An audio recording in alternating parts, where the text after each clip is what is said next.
इस जीवन में अंतिम बार मिल रहे, देखो आगे कब मिले। आज कोर्स का आखिरी दिन है, आगे देखते हैं। आज लास्ट डे है आज। हाँ जी, लास्ट डे है ना आज। अर्जुन दास प्रभु कह रहे कल है लास्ट डे। कल होगा प्रभु लास्ट डे। प्रभु कल है लास्ट डे। एक सेकंड में, आज का 10 तक है ना? आज 9 है, 10 तक चलेगा। अच्छा देख लेता हूँ एक बार, अगर 10 तक है तो कल, फिर आज थोड़ा करके कल करता हूँ। फिर मुझे लगा आज आखिरी दिन है। प्रभु इतनी जल्दी छोड़ करना चाहिए। आज मैं खत्म ही करा देता। अरे नहीं प्रभु जी, एक बार फिर दर्शन जो समय थी वही होती। एक सेकंड, हाँ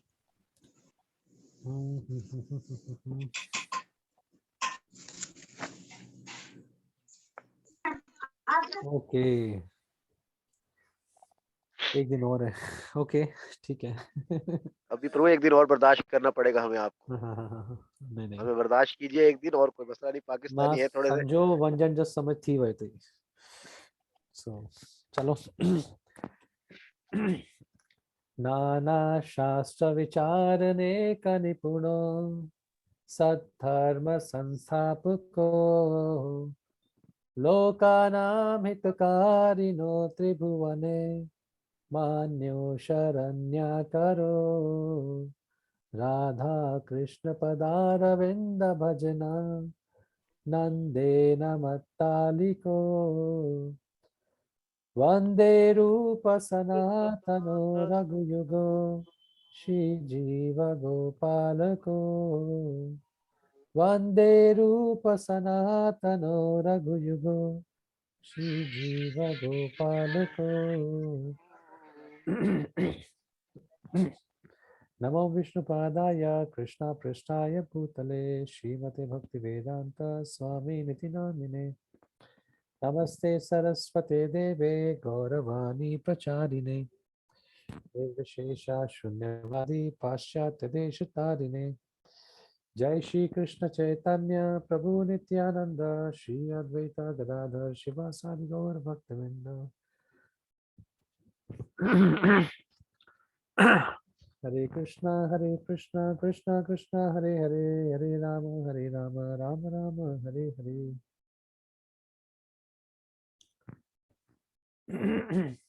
ठीक है, कल कोई बताएंगे क्या समझ आया कल की क्लास में, कुछ पॉइंट्स?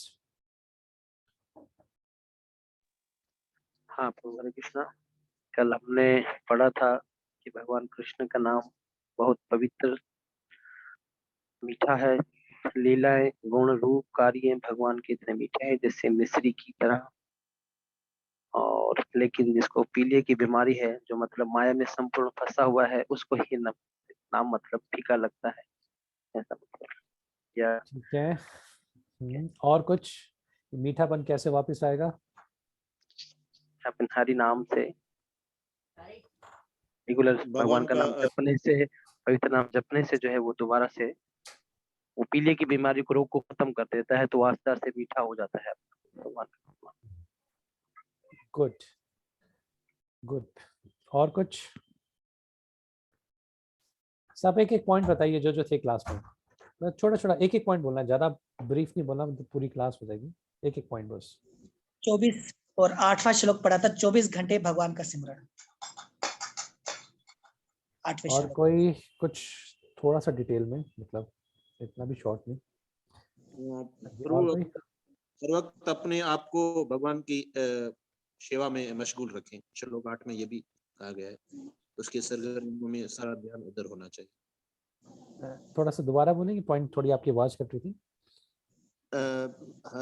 हर भक्त को अपना भगवान की जो रूहानी सेवाएं हैं या भक्ति सेवाएं हैं, उसी में ही अपने आप को अटैच रखना चाहिए। कितनी देर? 24 घंटे। 24 घंटे ध्यान हर वक्त उधर होना चाहिए। यहाँ पर अपना आध्यात्मिक काम, भौतिक काम भी करें, मगर कंसंट्रेशन भगवान की तरफ। यहाँ पर सिर्फ एक ही उद्देश्य है हमारा चर्चाएं करने का।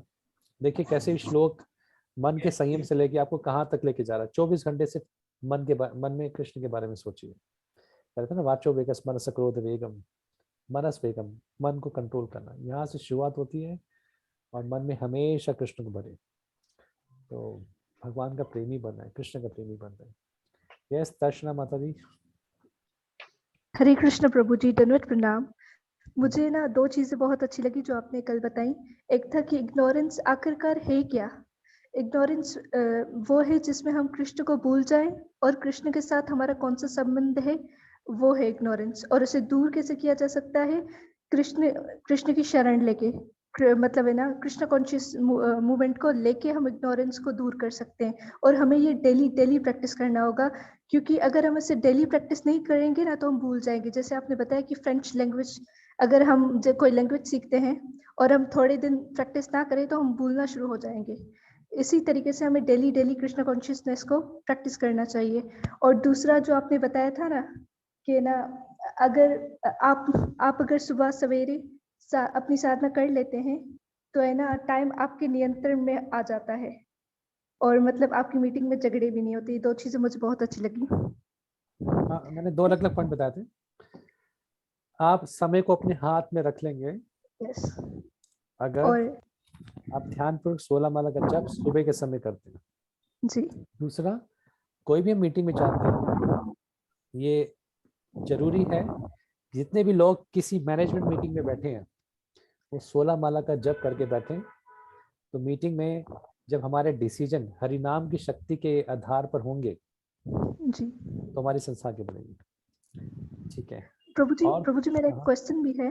हाँ, जो आपने बताया था ना कि ना, जब वानप्रस्थ से अगर कोई आदमी संन्यास लेना चाहता है तो उसकी बीवी को क्या करना चाहिए? उसको भी मतलब है ना, किसी सेंटर में रह के मतलब कृष्ण की सेवा करनी चाहिए 24 घंटे, मतलब किसी आश्रम में रह के। चाहे आश्रम में रहे, यूजली जी। वैसे बेस्ट है। ठीक है, आपका प्रश्न क्या है फिर इसमें?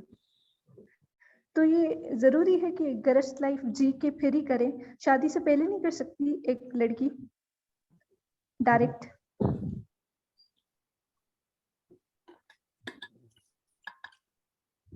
अगर ईमानदारी से बताएं, ईमानदारी से बताएं, जैसे मैं भी ब्रह्मचारी हूँ, मतलब हमने विवाह नहीं किया, हम सीधा आश्रम में आए, घर से सीधा पढ़ाई जी लिखाई प्रभु। पूरी की और सीधा आश्रम में आए।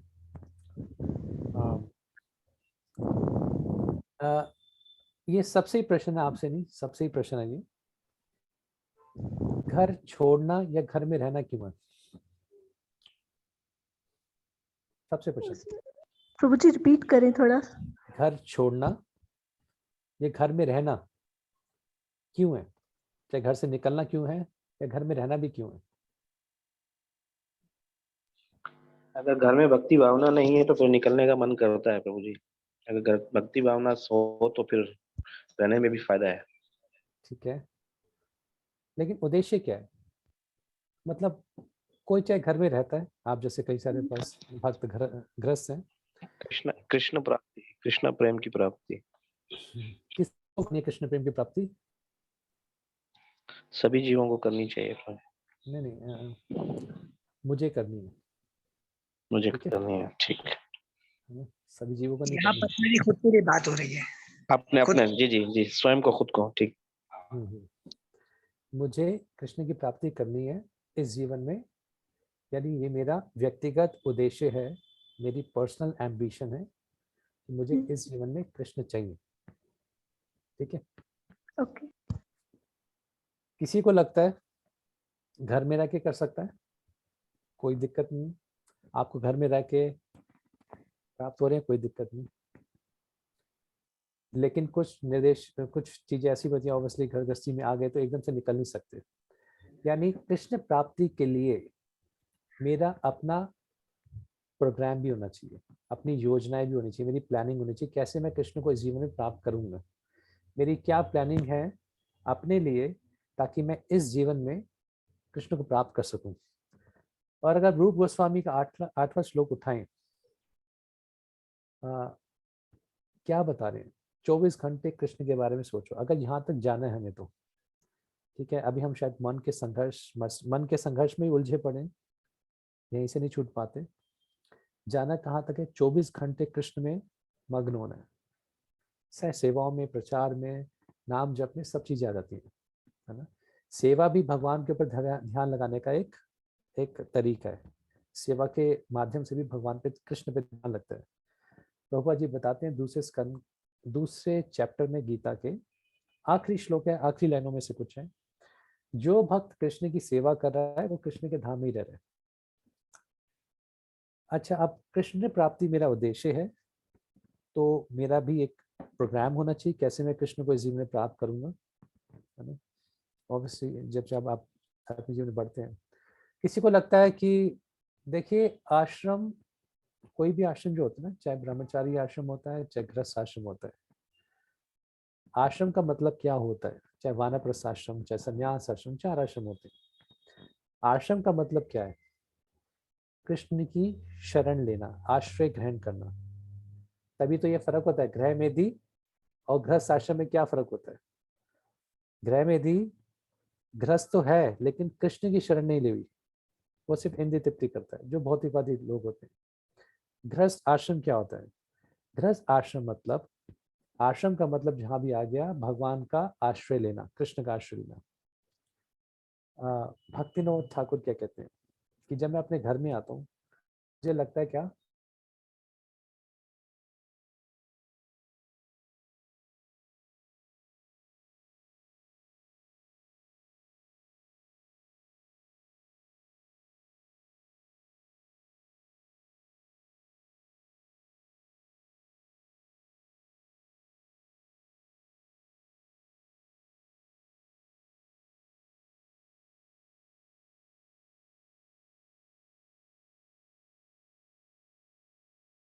ये घर से बेकार है तो सब कुछ छोड़ दे। छोड़ना बड़ा आसान लगता है, लेकिन किसी और आश्रम में जाके पूरा जीवन निकालना और मुश्किल होता है। दूसरा, ये भी कोई फोर्स नहीं होता, खासकर ब्रह्मचारी आश्रम में भी देखें, वो एक आश्रम है कि व्यक्ति कभी भी ग्रस्त हो सकता है ना, कोई बंदिश नहीं। लेकिन यह है कि जब तक वो रह के कृष्ण की पूरे टाइम सेवा कर सकता है, करे, तो ये व्यक्तिगत डिसीजन है। तो ईमानदारी से बताएं, ये देखा गया है कि कई सारी माताएं रहती हैं वृंदावन धाम में जो विवाह नहीं करती, और कुछ डाइवोर्स करके भी आती हैं, चाहे कुछ भी केस होता है, नई गृहस्थी बनती, किसी को कुछ भी होता है तो आके सेवा करती हैं। जब जीवन में कुछ और विकल्प नहीं दिख रहा तो ठीक है, यहाँ पे रख के वो करें। लेकिन पॉइंट क्या है, चाहे कोई घर में रहे चाहे घर छोड़े, कुछ लोगों को घर छोड़ के ज्यादा दिक्कत हो जाती है। हमने देखा मंदिर में कई सारे लोग आते हैं तो घर की आसक्ति होती है, सबके साथ मिक्सअप नहीं हो पाते तो चले भी जाते हैं, है ना। वो भी दिक्कत होती है। घर में दिक्कत आती है कि घर में रह के लगता है घर छोड़ दिया, बहुत परेशानी हो रही है, लेकिन दूसरे जीवन में जाते हैं तो वहां पे भी परेशानी होती है। तो कभी भी परेशानियों से मुक्त होकर भगवान की शरण नहीं ली जाती, है ना। कि मैं यहाँ पे बड़ा, भगवान या किसी आश्रम में परेशानियों से मुक्त होने के लिए नहीं जाना चाहिए। परेशानियां तो हर जगह होती हैं, चाहे ब्रह्मचारी आश्रम हो, ब्रह्मचारिणी आश्रम हो, चाहे गृहस्थ आश्रम हो, कुछ भी हो। भगवान की शरण श्रद्धा से, भक्ति से ली जाती है, परेशानियों से विमुक्त छूटने के लिए नहीं की जाती। जैसे किसी ने कहा था अभी गृहस्थ आश्रम बड़ी परेशानी है, तो परेशानी तो आपको हम यहाँ की गिनवाएं तो ये बहुत ज़्यादा देंगे। ब्रह्मचारी आश्रम कोई इंडिपेंडेंस नहीं है, सब कुछ भी मिलेगा, जो जो खाना वही मिलेगा। तो ये समर्पण, श्रद्धा कुछ समय तक लाके फिर आगे बढ़ा जाता है जीवन में। देखने में बड़ा आसान लगता है, कुछ जिम्मेवारी नहीं है, लेकिन मंदिर में बहुत जिम्मेवारियां मिलेंगी। तो ये तो व्यक्तिगत मैं कहूँगा किसी का निर्णय है कि किस आश्रम में वो रहे। दोनों ही आश्रम में भक्ति हो सकती है, लेकिन भागवत हमें ये सिखाती है कि एक समय जरूर हम, चाहे घर में रहे, चाहे कहीं वृंदावन धाम जाए, किसी आश्रम में, चाहे घर में भी रहते रहे, कुछ समय अपने जीवन में लेके आइए जब आप पूरा समय सिर्फ कृष्ण को दें, है ना। थोड़ा भौतिक जीवन, थोड़ा आध्यात्मिक जीवन, थोड़ा भौतिक जीवन, ऐसा ना चलता रहे। ठीक है, कृष्णा। और किसी का कुछ? प्रभु इसके लिए कुछ सरल उपाय बताइए कि जो 24 घंटे भगवान का सिमरन बना रहे, सरल तरीके से ये कुछ। यहाँ तक जाना है, यहाँ तक जाना है, ऐसा नहीं अभी हम यहाँ पर हैं, तो धीरे धीरे बढ़ा जाता है। श्रवण कीर्तन, भक्ति की विधि, रोज मंगल आरती करना, भक्तों का संग करना, भक्तों में कृष्ण कथा की चर्चाएं करना, भक्तों में आपस में मिलकर कृष्ण की सेवा करना, प्रचार करना, ये जो प्रोग्राम प्रभुपाद जी ने दिया है, इसी का ही पालन करना है, कोई एक्स्ट्रा चीज नहीं है। जो आपको चीजें सारी पता है वो बस ध्यान से करते रहिए, धीरे धीरे धीरे विकसित होती है चेतना। आज इसके ऊपर, आज तो नहीं, कल ज्यादा इस पे चर्चा करेंगे, कैसे कृष्ण प्रेम विकसित होता है हमारा धीरे धीरे। तो कुछ भी आध्यात्मिक क्रिया करने से हमारा कृष्ण प्रेम बढ़ता है, विकसित होता है और बढ़ता रहता है। एक दिन में मग्न हो जाना भगवान में, कृष्ण में मुश्किल है। और मैं तो कहूँगा सबसे ज्यादा कठिन दुनिया का यही कार्य है कि मन आपका कृष्ण में लग जाए। इससे कठिन कार्य कुछ है ही नहीं दुनिया में। ये सबसे कठिन लक्ष्य है दुनिया का, क्योंकि इतना आसान नहीं होता मन कृष्ण में लग जाए। बहुत प्रयास, बहुत संघर्ष भी चाहिए, अपने जीवन को डिसिप्लिन भी करना पड़ता है, संयमित भी करना पड़ता है। Okay, yes, any question? Hare Krishna प्रभु, मेरा एक प्रश्न है प्रभु, कल से ही हम जब नाम जप करते हैं और हम डिस्कशन कर रहे थे कि हमें सुबह में अपनी 16 माला कर लेनी चाहिए तो अच्छा होता है, और नाम को जब हम समय देते हैं तो नाम हमारा पूरा दिन चलाता है, हमारे समय भी बनाता है। मैं पर्सनली अपना एक प्रश्न प्रभु ऐसा है कि हम सुबह में अपनी 16 माला करते हैं, सेवा से फ्री होकर 7 से 9, 9:30 तक हो जाते हैं, तो हम कभी कभी इसके बीच में भागवत का लेक्चर सुनते हैं या हरिनाम की महिमा का एक लेक्चर सुनते हैं या महामंत्र सुनते हैं कीर्तन चला करके, तो माला के बीच में ऐसा हो सकता है या ओनली माला ही करनी चाहिए, लेक्चर्स वगैरह कोई ना सुने भागवत का? मुझे आपका शेड्यूल नहीं पता। देखिए, सिद्धांत ये है 16 माला अच्छे से ध्यान पर हो जाए, चाहे लेक्चर के बाद कर लीजिए, बीच में कर लीजिए, पहले कर लीजिए, वो आप खुद देखिए अपना, आपके जीवन में क्या अच्छा है। कुछ लोगों को हरिनाम की गुणगान सुनते हैं। हाँ, मोबाइल में लेक्चर्स लगा करके, मोबाइल के द्वारा लेक्चर्स चल रहा होता ठीक है। कुछ लोगों को हरिनाम की महिमा सुनकर ज्यादा अच्छा उनको रुचि आती है, जब वो जी जी आपकी जैसे हरिनाम की महिमा सुन के भी कर रहे होते हैं हम लोग। सारी बातों का एक ही सार है कि हरिनाम में मन लग जाए जी। चाहे सुन के मन लग जाए, चाहे पहले मन जब कर मन लग जाए। किस स्थिति में आप सबसे अच्छा हरिनाम करते हैं वैसा आप कीजिए बस। हाँ, अनुभव ऐसा ही हुआ है कि नाम जब करते करते जब लेक्चर सुन रहे हो तो ज्यादा अच्छा लगता है, हरिनाम की महिमा सुन रहे हो तो ज्यादा अच्छा लगता है। जो आपको सूट करता है वो आप करिए। यस।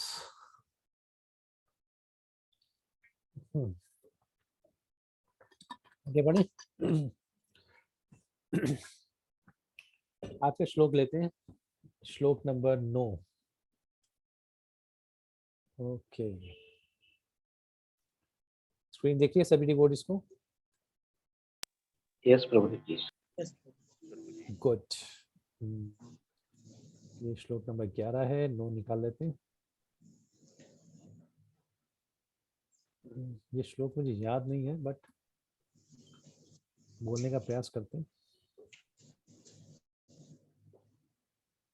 ओके, वैकुंठाज जनितो वरा मधुपूरी तत्रापि रसोत्सवाद विंदारण्य मुदार पाणी रमना तत्रापि गोवर्धनः राधा कुंडम इहापि गोकुलपते प्रेमामृता पलावनात् कुर्यादस्य विराजतो गिरितटे सेवम विवेकी न कहा। तो इस श्लोक में क्या बताया जा रहा है? मैं हिंदी ट्रांसलेशन कर लेता हूँ। ठीक है, यहाँ पर जो स्थान है उसकी उच्चतम स्तर के बारे में बताया गया। उच्चतर और उच्चतम, उससे इससे ऊपर क्या स्थान है, इससे ऊपर क्या स्थान है, इसकी चर्चा की गई। तो जितने भी पवित्र स्थान है उनमें मथुरा आध्यात्मिक रूप से वैकुंठ जगह से, जो वैकुंठ भगवान के धाम है, और हमारे जो वृंदावन, न्यू दिल्ली के पास वृंदावन है, वहां पर जो मथुरा है वो मथुरा वैकुंठ से भी ऊपर बताया गया है ना। यहाँ पर इस पे चर्चा करेंगे क्यों बताया गया है, पहले इसकी ट्रांसलेशन पढ़ लेते हैं। तो मथुरापुरी, जो मथुरा है भारत में, इसको वैकुंठ से भी उच्च बताया गया है। इसके आगे क्या बताया गया है? मथुरा से ऊपर क्या है? वृंदावन। ठीक है, वृंदावन में 12 फॉरेस्ट है, 12 तरह के वन है, उनमें से एक वन वृंदावन है। आगे वृंदावन से भी श्रेष्ठ क्या बताया गया है? गोवर्धन, जो वृंदावन के पास है। वृंदावन के पास है गोवर्धन, जिसको स्वयं कृष्ण ने अपने हाथ से उठाया था, और जहाँ पे राधा कृष्ण के कई तरह की और गोपियों की कई तरह की लीलाएं होती हैं। और इस गोवर्धन से भी श्रेष्ठ क्या है? ऊपर क्या है? राधा कुंड, जो सबसे परम है। और यहाँ पर प्रभुपाद जी बता रहे हैं रूप गोस्वामी को उद्धृत करते हुए कि ये भरा हुआ है अमृत, प्रेम भई अमृत से, कृष्ण के प्रेम भई अमृत से भरा हुआ है राधा कुंड। तो इस दुनिया में कौन वो बुद्धिमान व्यक्ति नहीं होगा जो राधा कुंड में गोवर्धन के तट पर, बेसिकली गोवर्धन के पद चिन्हों पर, वहीं, क्योंकि वहीं पे मिलता है राधा कुंड, गोवर्धन राधा कुंड पास में ही है, वहां कौन बुद्धिमान व्यक्ति वहां पर राधा कुंड में जाके सेवा नहीं करेगा? ये रूप गोस्वामी बता रहे हैं। ठीक है, एक सेकंड में आपको ऐसे स्लाइड दिखा दूं ताकि आपको क्लियर हो जाएगा कैसे इसका बताया गया है।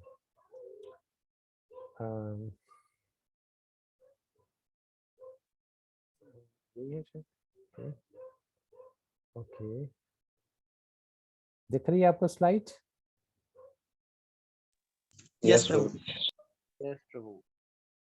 ये दिख रहा है आपको? जी जी।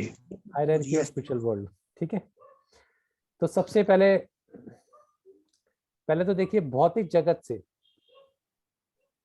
जो श्रेष्ठ है वो कौन होता है? क्या होता है? वैकुंठ जगत। 3 तरह के होते हैं ना, देवी महेश, देवी धाम, महेश धाम और वैकुंठ धाम, हरि धाम। ब्रह्म संहिता में हमें 3 तरह के धाम प्राप्त होते हैं, 3 तरह के धाम बताते हैं ब्रह्मा जी। देवी धाम, महेश धाम और वैकुंठ हरि धाम, जिसको वो कहते हैं। तो देवी धाम किसको कहते हैं? किसी को पता है देवी धाम क्या चीज है? जहाँ देवताओं का स्थान होते हैं, देवताओं के लोग होते हैं जो। चलो, और कोई बताया देवी धाम किसको कहते हैं? दिव्या धाम। स्वर्ग लोग को भी देवी धाम कहते हैं। अच्छा, कहाँ लिखा है ये स्वर्ग लोग को देवी धाम कहते हैं? हाँ, मैंने अपने देवताओं का स्थान है ना स्वर्ग में, देवी धाम। प्रभु ये पृथ्वी लोक। अच्छा, साधु सेवा दर्शी। देवी धाम का मतलब? प्रभु जी, पृथ्वी जहाँ लोक पर प्रभु, बहिरंगा हम शक्ति रह रहे रहती है, जहाँ पर भैरव, बहिरंगा शक्ति, जहाँ पर ये दुर्गा मैया का स्थान है। हाँ जी, देवी धाम मतलब जहाँ पर आप रह रहे हैं, पाकिस्तान, इंडिया, 192 देश, उसके ऊपर ये तो होगी हमारी पृथ्वी। पृथ्वी के ऊपर कितने हो गए? 6 ग्रह और हो गए, और पृथ्वी के नीचे 7 ग्रह, टोटल 14। 14 ऊपर 6 हो गए, नीचे 7 ना, और एक पृथ्वी, 14 हो गए। तो पृथ्वी के ऊपर 6, पृथ्वी के नीचे 7, एक पृथ्वी, मिला के 14 ग्रह को बना के क्या बनता है? देवी धाम।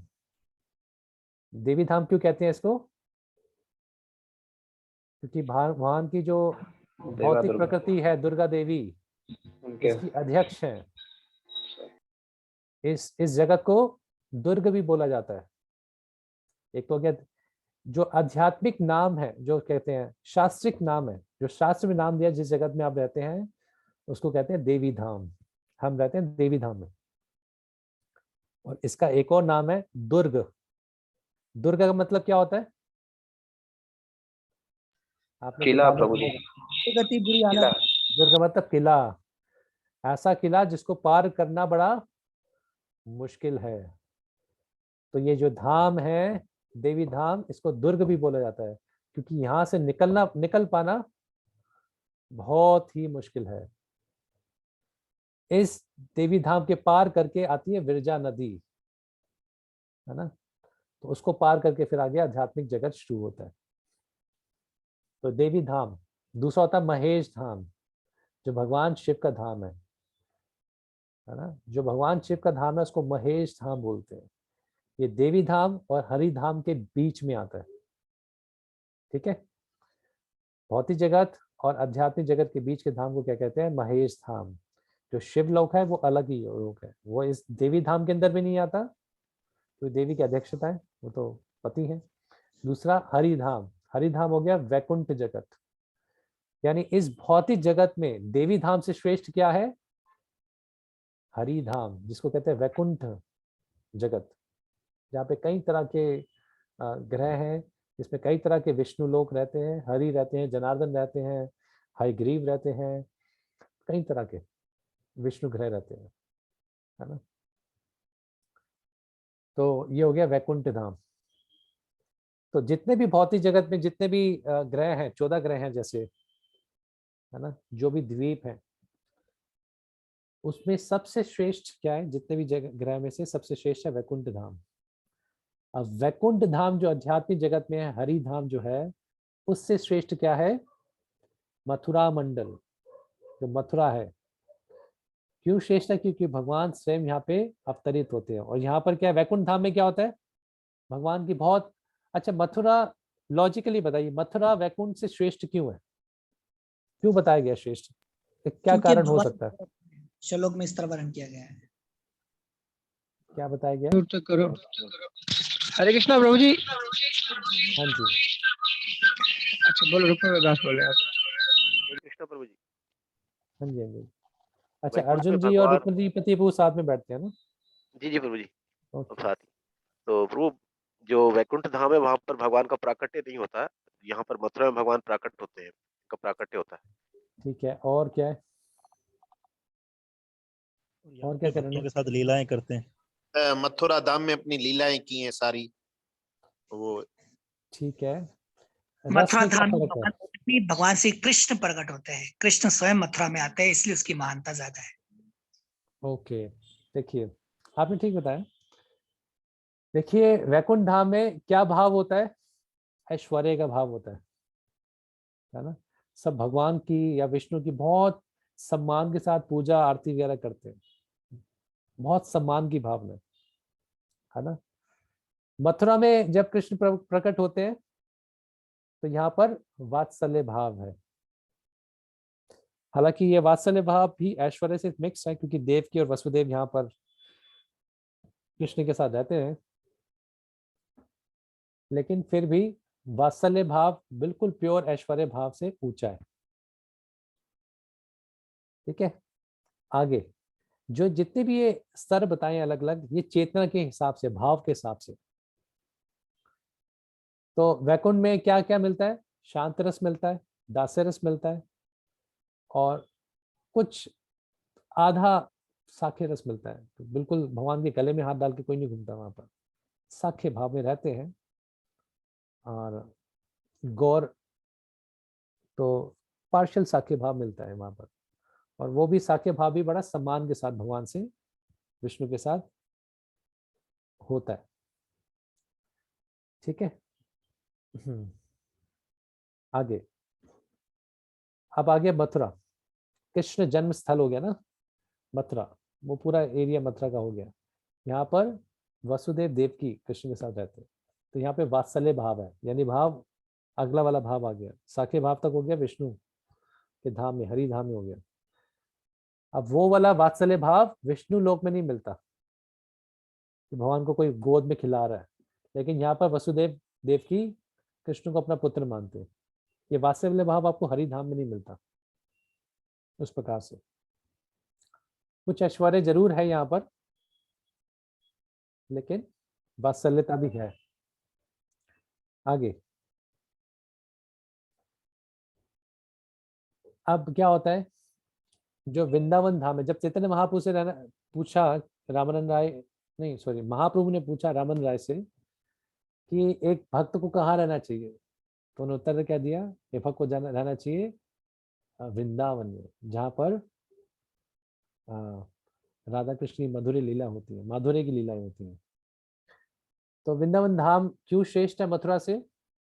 आगे बताया गया है, क्योंकि यहाँ पर कृष्ण अपनी गोपियों के साथ अलग अलग लीलाएं करते हैं, माधुर्य लीलाएं करते हैं। यहाँ पे रास रचते हैं, अलग अलग लीलाएं करते हैं। ठीक है, अब आगे बताया गया गोवर्धन क्यों श्रेष्ठ है वृंदावन से भी। कोई बताना चाहे गोवर्धन श्रेष्ठ क्यों है वृंदावन से, क्या कारण हो सकता है? वृंदावन वासियों की रक्षा की थी और लीला की थी। भगवान ने धारण किया था अपने लिए। प्रभु 7 दिन अपने भक्तों के साथ रहे थे, इस वजह से गोवर्धन प्रिय है भगवान को। ठीक है, गोवर्धन भक्तों के के अंदर साथ से रहे भगवान थे। स्वयं प्रकट हुए थे। अच्छा। प्रभु जी भगवान ने अपने उंगली पर धारण किया इसलिए। देखिए कई सारे वन है वृंदावन में, 12 वन है, और गोवर्धन भी किसी वन के अंदर ही आता है। वृंदावन में भगवान माधुर्य लीला कर रहे हैं, है ना। गोवर्धन में गोपियों के 2 भाग बन जाते हैं, एक होती है उल्टे हाथ वाली गोपी, सीधे हाथ वाली गोपी, लेफ्ट विंग और राइट विंग। एक सेकंड, किसी माइक ऑन है शायद, मूलचंद जी किसी का। उल्टे हाथ की गोपी और सीधे हाथ की गोपी, बेसिकली लेफ्ट विंग और राइट विंग कहते हैं इसको। तो यहाँ पर गोवर्धन में भगवान दोनों गोपियों के साथ लीलाएं करते हैं। हरे कृष्ण प्रभु जी, इसे तारक और पाली कहते हैं ना, एक ग्रुप तारक और एक ग्रुप पाली, इन्हीं गोपियों का ग्रुप कहते हैं ना। एक हो गया चंपक लता का ग्रुप, और एक हो गया आपका राधा रानी का ग्रुप। अब ग्रुप का नाम नहीं मुझे पता। मैंने सुना होता तारक और पाली कहते हैं। हरे कृष्ण प्रभु जी। हाँ जी, प्रभु चंपक लता है चंद्रावली, चंद्रावली सॉरी, चंद्रावली, गलती से निकल गया, आपने ठीक बताया। श्योरली तारक और पाली चंद्रावली है। तो 2 ग्रुप यहाँ पे बढ़ते हैं। कभी जैसे वसंत पंचमी आई थी, तो गोवर्धन पर कृष्णा रासलीला करते हैं। उल्टे हाथ वाली जो लेफ्ट विंग गोपी होती है, उल्टे हाथ की जो गोपी है, मतलब उल्टा हाथ ऐसे नहीं बोला, बट लेफ्ट साइड की जो गोपी है, और फिर एक जगह पे लीला करते हैं कुछ गोपी के साथ जो राइट विंग वाली होती है, सीधे हाथ वाली गोपी है। तो यहाँ पे दोनों गोपियों के साथ अलग अलग जगह पे भगवान कृष्णा लीला करते हैं। ओके, तो एक के साथ लीला करते हैं शरद पूर्णिमा में, एक के साथ करते हैं लीला वसंत पंचमी के दिन, है ना। शरद पूर्णिमा में लीला होती है वंशी वट पर, और वसंत पंचमी पे लीला होती है यहाँ पर। कई सारी गोवर्धन में वहाँ पे लीला है। अच्छा, राधा कुंड क्यों ज्यादा श्रेष्ठ है गोवर्धन से? हालांकि गोवर्धन के पास ही है, क्योंकि यहाँ पर राधा रानी के साथ कृष्ण अकेले लीला करते हैं, इसलिए राधा कुंड इन सब जगहों से श्रेष्ठ है। बहुत ही जगह से ये देवी धाम से श्रेष्ठ है क्या? हरिधाम, वैकुंठ धाम बहुत ही जगह से श्रेष्ठ है। हरिधाम से श्रेष्ठ मथुरा क्यों है? क्योंकि हरिधाम में साखे रस तक, वो भी आधा अधूरा साखे रस मिलता है, सम्मान वाला साखे रस भगवान के साथ, यहाँ तक रस मिलता है। आपको रस से पता है, शांत, दास्य, साखे, वात्सल्य और माधुर्य, ये 5 प्रकार के रस होते हैं। वात्सल्य रस प्राप्त नहीं होता वैकुंठ धाम में, वो प्राप्त होता है इधर मथुरा धाम में, देव की वसुदेव। इससे श्रेष्ठ क्या है? वृंदावन, जहाँ पर कृष्ण गोपियों के साथ लीला करते हैं, यहाँ पर माधुर्य रस में। इससे श्रेष्ठ क्योंकि ये गोपियां बढ़ जाती हैं 2 ग्रुप में, अलग अलग लीलाएं करते हैं गोवर्धन में। इससे श्रेष्ठ क्या है? जब राधा रानी के साथ राधा कुंड पे कृष्णा अकेले रहते हैं। ठीक है, अब राधा कुंड की स्टोरी बताते हैं। तो एक बार कृष्ण किसका वध किया था राधा कुंड की स्टोरी से पहले? हरिश्चर कुछ को मार दिया था। तो राधा ने और सब गोपी ने क्या कहा कि आपने एक बैल उसको मारा है, मेल काऊ, ये गोहत्या करी आपने, एक तरीके से मेल काऊ को मार दिया, है ना। तो आपको अब कृष्ण प्रयाश्चित करना पड़ेगा, पवित्र होना पड़ेगा। तो कृष्ण कहते हैं अरे मैं तो आपके संग के बिना रह नहीं सकता, बताइए मुझे क्या करना है। नहीं, गोपियों ने कहा आप हमें हाथ नहीं लगा सकते, अब आपको पहले प्रायश्चित करना पड़ेगा, इस पाप का निवारण करना पड़ेगा। Second on. तो दूसरा, तो कृष्ण ने कहा मुझे बताइए क्या करना पड़ेगा। कह रहे जाओ पहले दुनिया भर के जितने भी तीर्थ है उसमें स्नान करके आओ, फिर हमारे पास आना, तब हम आपसे बात करेंगे। तो कृष्ण ने कहा इसमें तो बहुत ज्यादा समय लग जाएगा, सारे जगह पे तीर्थ में नहाना है। तो क्या काम क्या किया कृष्ण ने कहा, आप इतने, कृष्ण को लगा इतने कैसे, ये तो बड़ा घमंड दिखा रहे हैं। तो फिर ने क्या किया, कृष्ण ने क्या, एक अपने जो पाँव की कोनी थी उससे गड्ढा किया और वहां पर एक भोगवती नदी आ गई और उसके नदी का पानी भर दिया, है ना, और भी तीर्थों से पानी आ गया वहां पर। और तो उस गड्ढे में एक बहुत बड़ा तालाब बन गया। बेसिकली अपने पैर से कृष्ण ने गड्ढा खोदा और बहुत बड़ा तालाब बना दिया। उसमें भोगवती जो नदी थी वो पताल से आई, और भी नदियां आई। तो देखा कि तालाब हो गया, भर गया पानी। तो राधा रानी को बड़ा गुस्सा आया, ये कैसे कर दिया इसने। तो राधा रानी को मतलब दिव्य गुस्सा आया। तो उसने कहा ठीक है, आप अपना तालाब बना सकते हो, कुंड बना सकते हो, हम भी अपना बना सकते हैं, मैं भी आपसे अच्छा अपना कुंड बनाऊंगी। तो राधा रानी को दिखा नहीं क्या करे। तो जिस गड्ढे में अरिष्टासुर ने गड्ढा किया था, बेसिकली पैर रखा था अपना, वहां पे गड्ढा सा बन गया था। तो अपनी चूड़ियां उतार के राधा रानी ने, सब गोपी ने उसको और ठीक किया, एक पूरा कुंड बना लिया। अभी कृष्ण ने मजाक उड़ाया कि गड्ढा तो खोद लिया, पानी कहाँ से आएगा अब। तो राधा रानी को और गुस्सा आया भी। अच्छा, फिर एक बहुत बड़ी लाइन बनाई और बड़े सारे मटके लिए गए। तो मानसी गंगा से पानी लेके एक एक गोपियों की लाइन लेके आ रही थी। तो राधा कुंड से मानसी गंगा तक लाइन बनाई और वहां पर राधा कुंड का जो गड्ढा था वहां पर राधा रानी स्वयं उसको भर रही थी। तो पहले जब उसका गड्ढा खोदा तो राधा रानी को बहुत पसीना आ रहा था, क्योंकि इतनी गर्मी में काम कर रही थी और मानसी गंगा से पानी लेके डालना, पूरा तालाब को भरना। तो और राधा रानी को बहुत पसीना भी आ रहा था। तो राधा रानी का पसीना चेहरे से लेके उनके पाँव से गिर रहा था। तो राधा कुंड सिर्फ मानसी गंगा का पानी नहीं है, राधा कुंड स्वयं राधा रानी का पसीना भी है, जो राधा रानी के स्वयं शरीर से निकला है।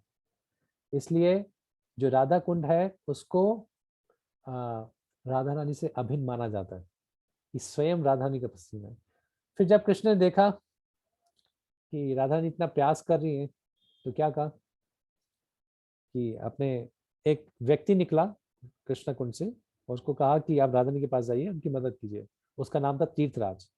तो उसने खूब प्रार्थना करी राधा रानी को और कहा कि मैं आपके कुंड में आना चाहता हूँ। तो राधा रानी बाद में उसको अलाउ क्या कर नाम दिया। था उनका? तीर्थराज, तीर्थराज को बुलाया था। वो श्याम कुंड से निकला था और उसने फिर कृष्ण ने कहा कि आप राधा रानी की मदद कीजिए। तो वो राधा रानी के पास गया, बड़ी प्रार्थना करी और कहा मुझे स्वीकार कीजिए। तो वो मानसी गंगा का पानी, राधा रानी का पसीना और तीर्थराज, जो सारे तीर्थों का जितना भी पानी कृष्ण ने लिया था, वो उसकी एक एक टोटल एक व्यक्ति था वो बेसिकली।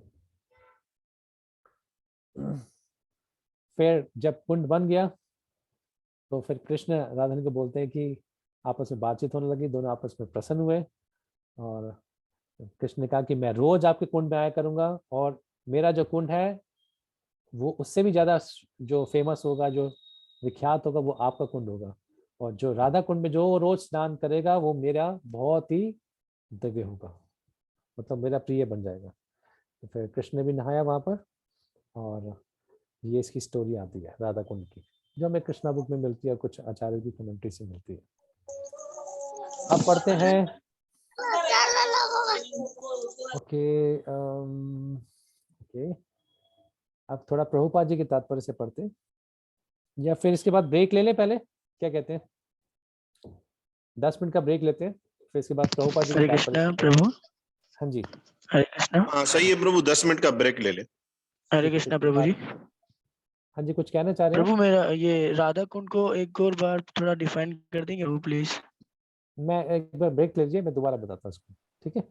जो भी समझ चलिए में आया ठीक है दोबारा बताते हैं। हरे ठीक, धन्यवाद प्रभु। हरे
का बस 1 मिनट होगा मेरे ख्याल से शायद, सिर्फ लास्ट का जो आपने बोला ना, सिर्फ 1 या 2 मिनट बस, बाकी पूरी स्टोरी सही से समझ आई, वॉइस क्लियर थी।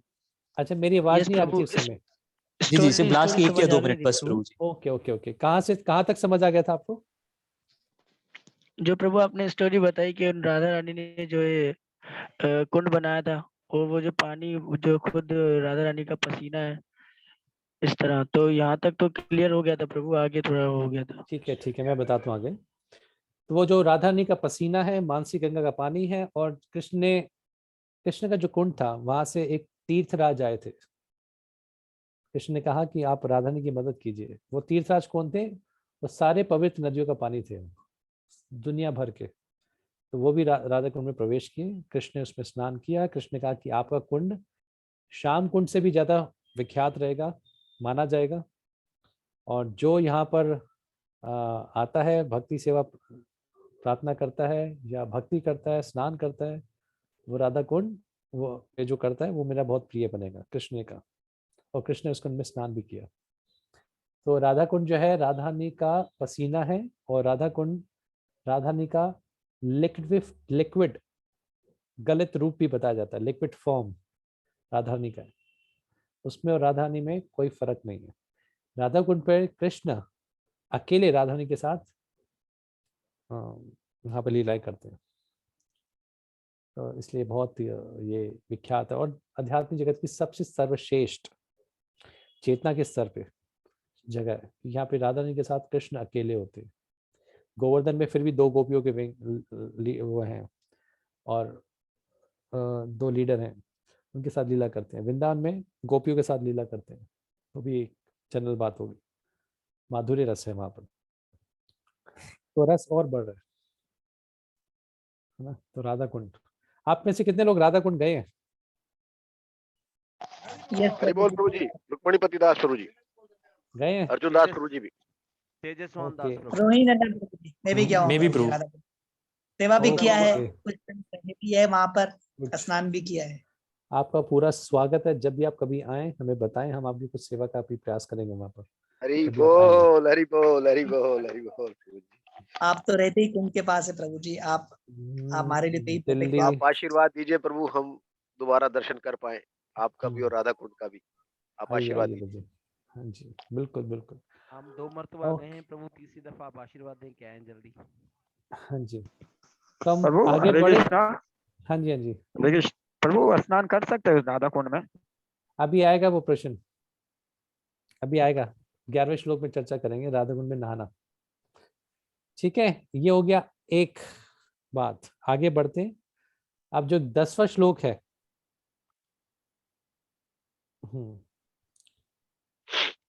पहले हम प्रभुपाद जी के तात्पर्य से पढ़ते हैं, फिर इसके बाद 10वें श्लोक पे आते हैं। 9वें श्लोक में ये स्तर बताया गया। अब आगे आ जाते हैं 10वें श्लोक पे। देखते हैं 9वें श्लोक में कुछ हमने जो नई चर्चा की वो यहाँ से हम पढ़ लेंगे। जो उन्नत व्यक्ति है, प्रभुपाद लिख रहे हैं, वो राधा कुंड में रहना पसंद करता है। और यहाँ पर क्यों रहता है? क्योंकि यहाँ पर राधा कृष्ण की दिव्य नित्य लीला चलती रहती है। आज भी राधा कृष्ण वहाँ पे लीलाएं कर रहे हैं। कौन कौन भाग्यवान देखी पारी जाए। तो कृष्णा चैतन्य महाप्रभु हमेशा इनकी नित्य लीला होती है। रोज मुलाकात होती है राधा कुंड पे कृष्ण और राधा रानी की।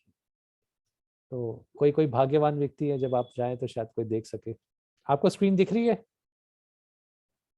यस प्रभु, दिख रही है। तो कोई उन्नत व्यक्ति वहां पर रहना चाहता है, क्योंकि वहां पे आज भी राधा कृष्ण लीला कर रहे हैं।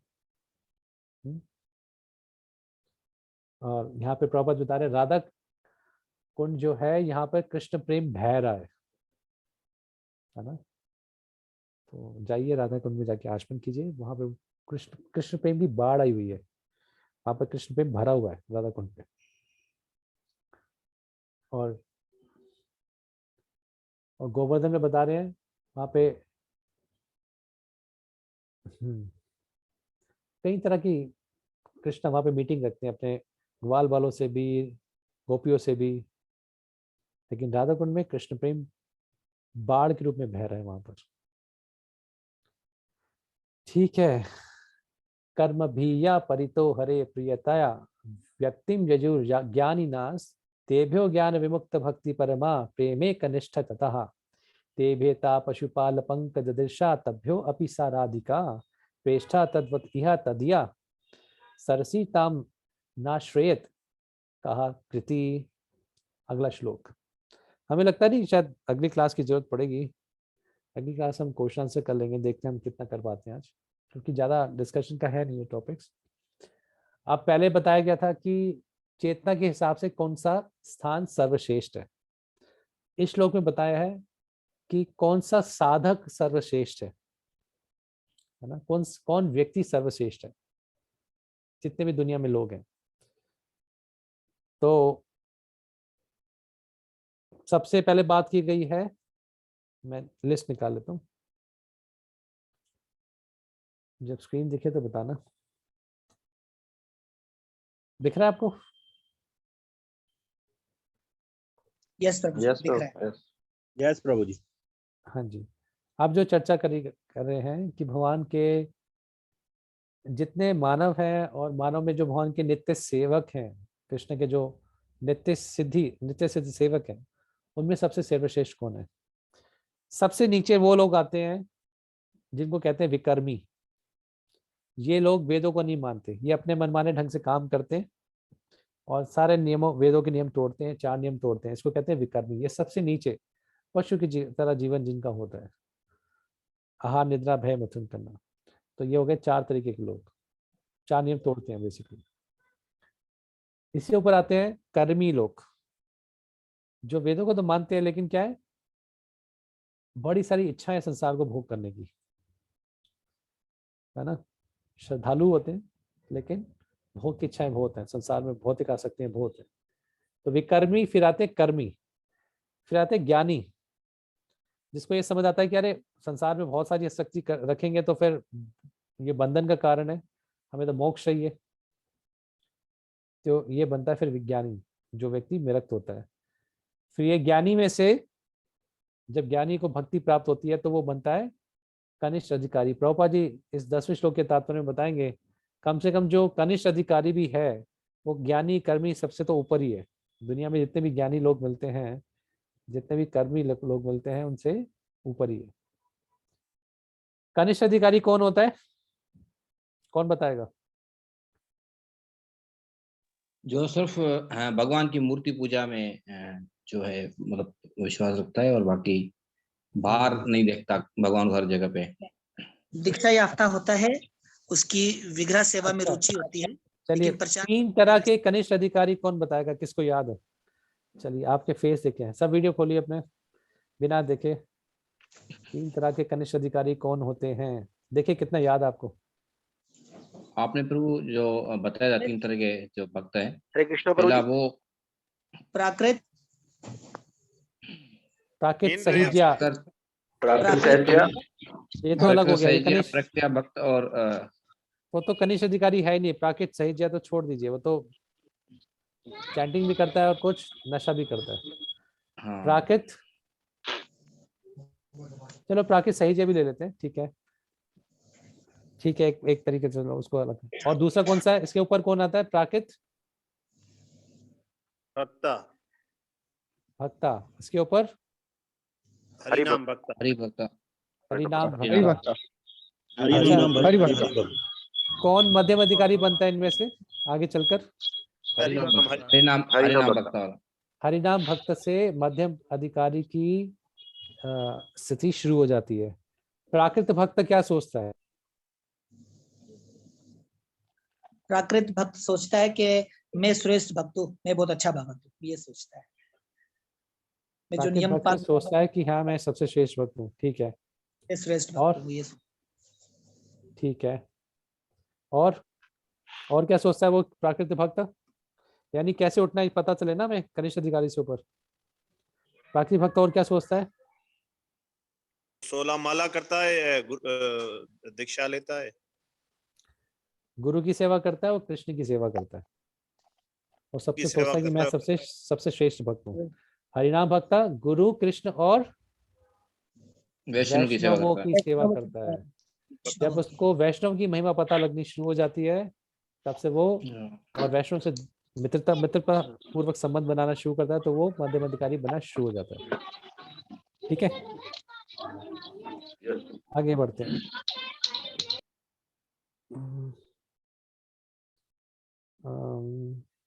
यहाँ पे थे, 1 मिनट में आपको स्क्रीन आ जाएगी। ठीक है, अब आपको आ गई स्क्रीन? जी जी प्रभु। ठीक है, तो कनिष्ठ अधिकारी श्रेष्ठ है ज्ञानी से। इसके बाद कनिष्ठ अधिकारी और गंभीर बनता है गुरु के आदेश को पालन करने में, वो बनता है मध्यम अधिकारी। मध्यम अधिकारी और उन्नति करता है तो बनता है उत्तम अधिकारी, शुद्ध भक्त।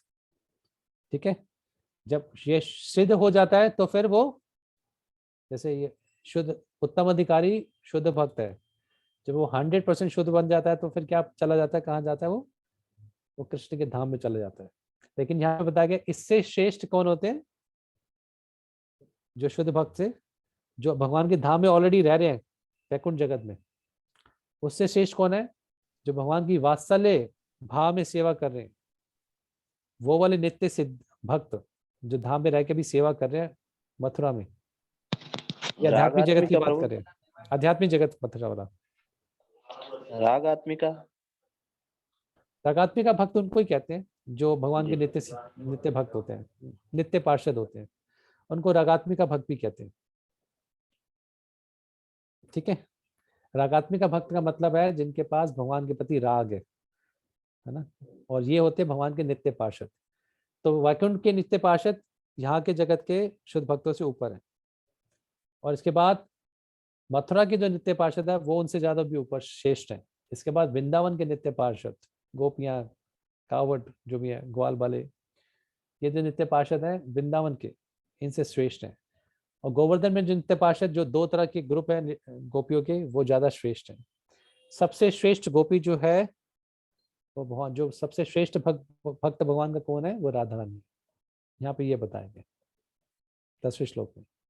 तो श्लोक का मैंने आपको एक समरी दे दी है, और एक सेकंड, इसके बाद एक बार तात्पर्य से पढ़ते हैं।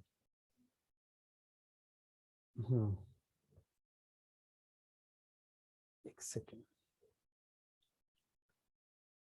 तो पापा जी लिख रहे हैं जो एक कनिष्ठ अधिकारी है वो कर्मी और ज्ञानी से भी ऊपर होता है, क्योंकि उसको कम से कम भगवान के नाम जप में श्रद्धा तो है।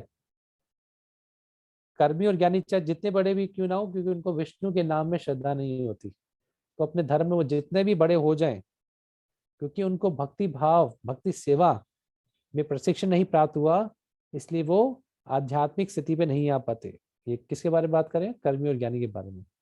लेकिन जो कनिष्ठ अधिकारी भी है, जो भगवान के विग्रहों की सेवा कर रहा है आध्यात्मिक गुरु के अंतर्गत रह के, वो इनसे ज्यादा श्रेष्ठ है। प्रभुपाद जी बता रहे हैं चैतन्य चरितामृत में, यानी कनिष्ठ अधिकारी एक कर्मी और ज्ञानी से भी ज्यादा श्रेष्ठ है। ठीक है, अब हम दिखाते हैं प्रभुपाद जी क्या कहना चाह रहे हैं यहाँ पर।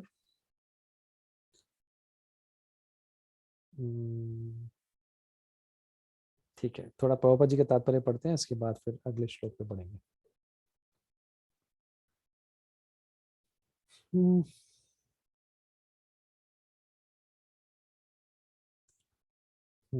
तो वही बात बता रहे हैं।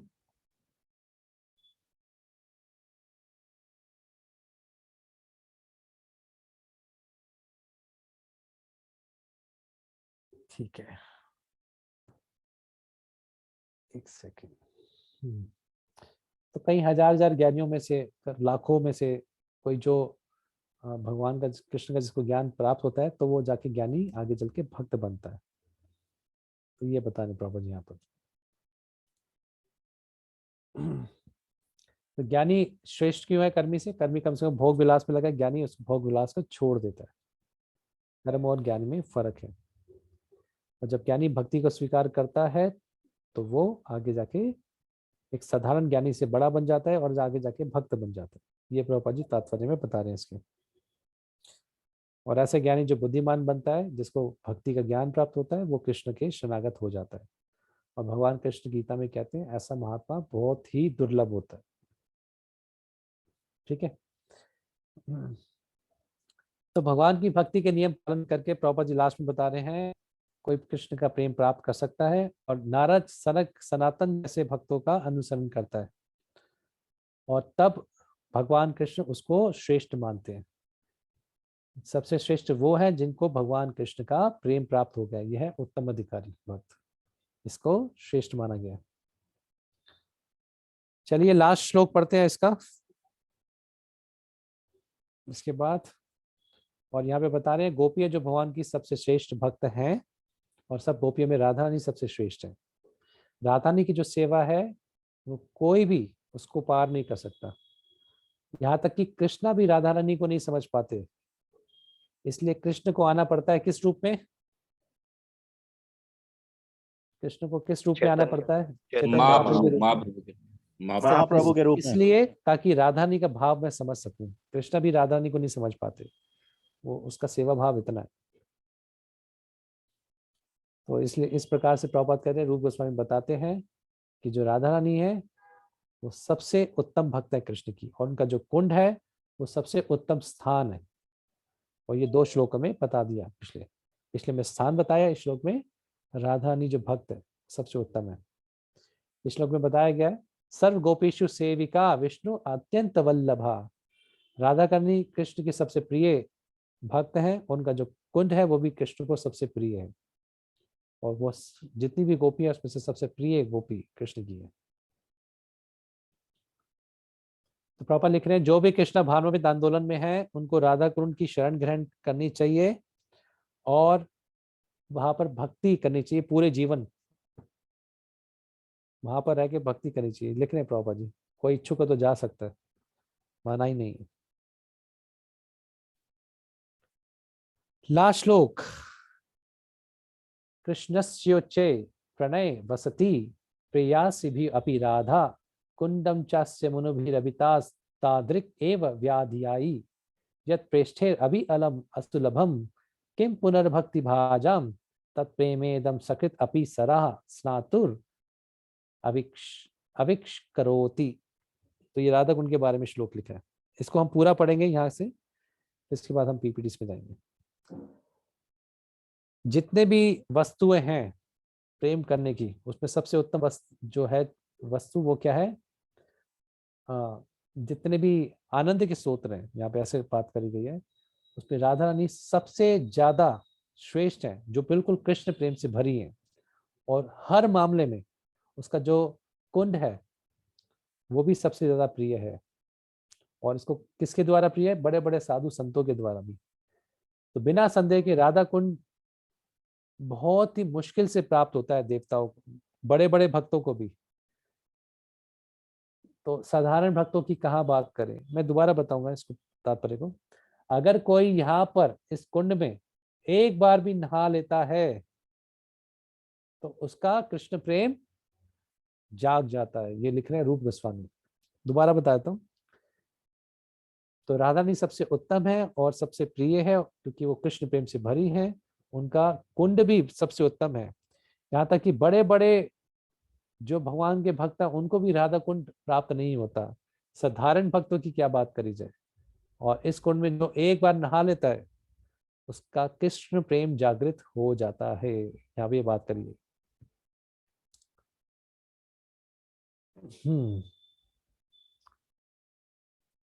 अच्छा, राधा कुंड में नहाने की बात करिए पहले।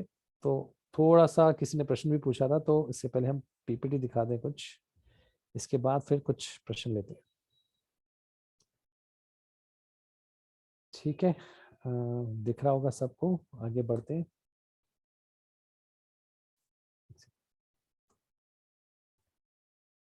ठीक है, दिख रहा है? प्रभुपाद जी कह रहे हैं कोई नुकसान नहीं है राधा कुंड में नहाने का, लेकिन पहले यह समझना पड़ेगा राधा कुंड है क्या, और राधा कुंड में रहना कैसे है।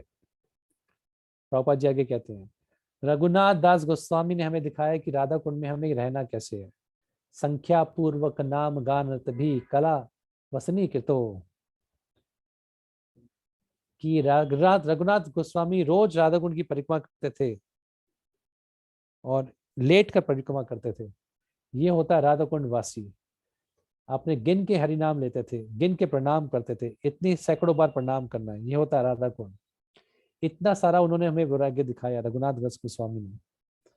वो यहाँ पर राधा कुंड में नहा सकते हैं। पहले ये करो फिर बाद में राधा कुंड में स्नान की बात करना, प्रभुपाद जी बता रहे। तो पहले रघुनाथ दास गोस्वामी की तरह बनिए, वैराग्य दिखाइए, गिन के प्रणाम कीजिए। वो कई हजार बार प्रणाम करते थे वैष्णव को, राधा कुंड को। जिसके पास इतना वैराग्य है वो वहां पे रह सकता है। पहले प्रभुपाद जी बता रहे हैं इसके बारे में। आगे प्रभुपाद जी बता रहे हैं कि अपने गुरु महाराज के बारे में कि अगर आप उपनिषद और वेदांत चर्चा करेंगे तो कोई नहीं आएगा आपकी कक्षा में। मैंने देखा है, 1934 की बात है, राधा कुंड पर मेरे गुरु महाराज वहां पर रह रहे थे और वो उपनिषद पे चर्चा कर रहे थे। कई सारे बाबा जी वहां के राधा कुंड के आए। पहले तो वो आए, उन्होंने देखा कि भक्ति सिद्धांत सरस्वती ठाकुर आए हैं, वो तो इतने बड़े विद्वान व्यक्ति है, गौड़िया मठ इन्होंने बनाया। तो उत्सुकतावश वो आए वहां पर, जिज्ञासावश। लेकिन जब वहां पे देखा कि वो तो उपनिषद की चर्चा कर रहे हैं तो उन सब ने आना बंद कर दिया। प्रभुपाद कह रही है मैंने खुद देखा। फिर मेरे गुरु महाराज ने कहा ये लोग राधा कुंड में नहीं रह रहे, ये नरक कुंड में रह रहे हैं।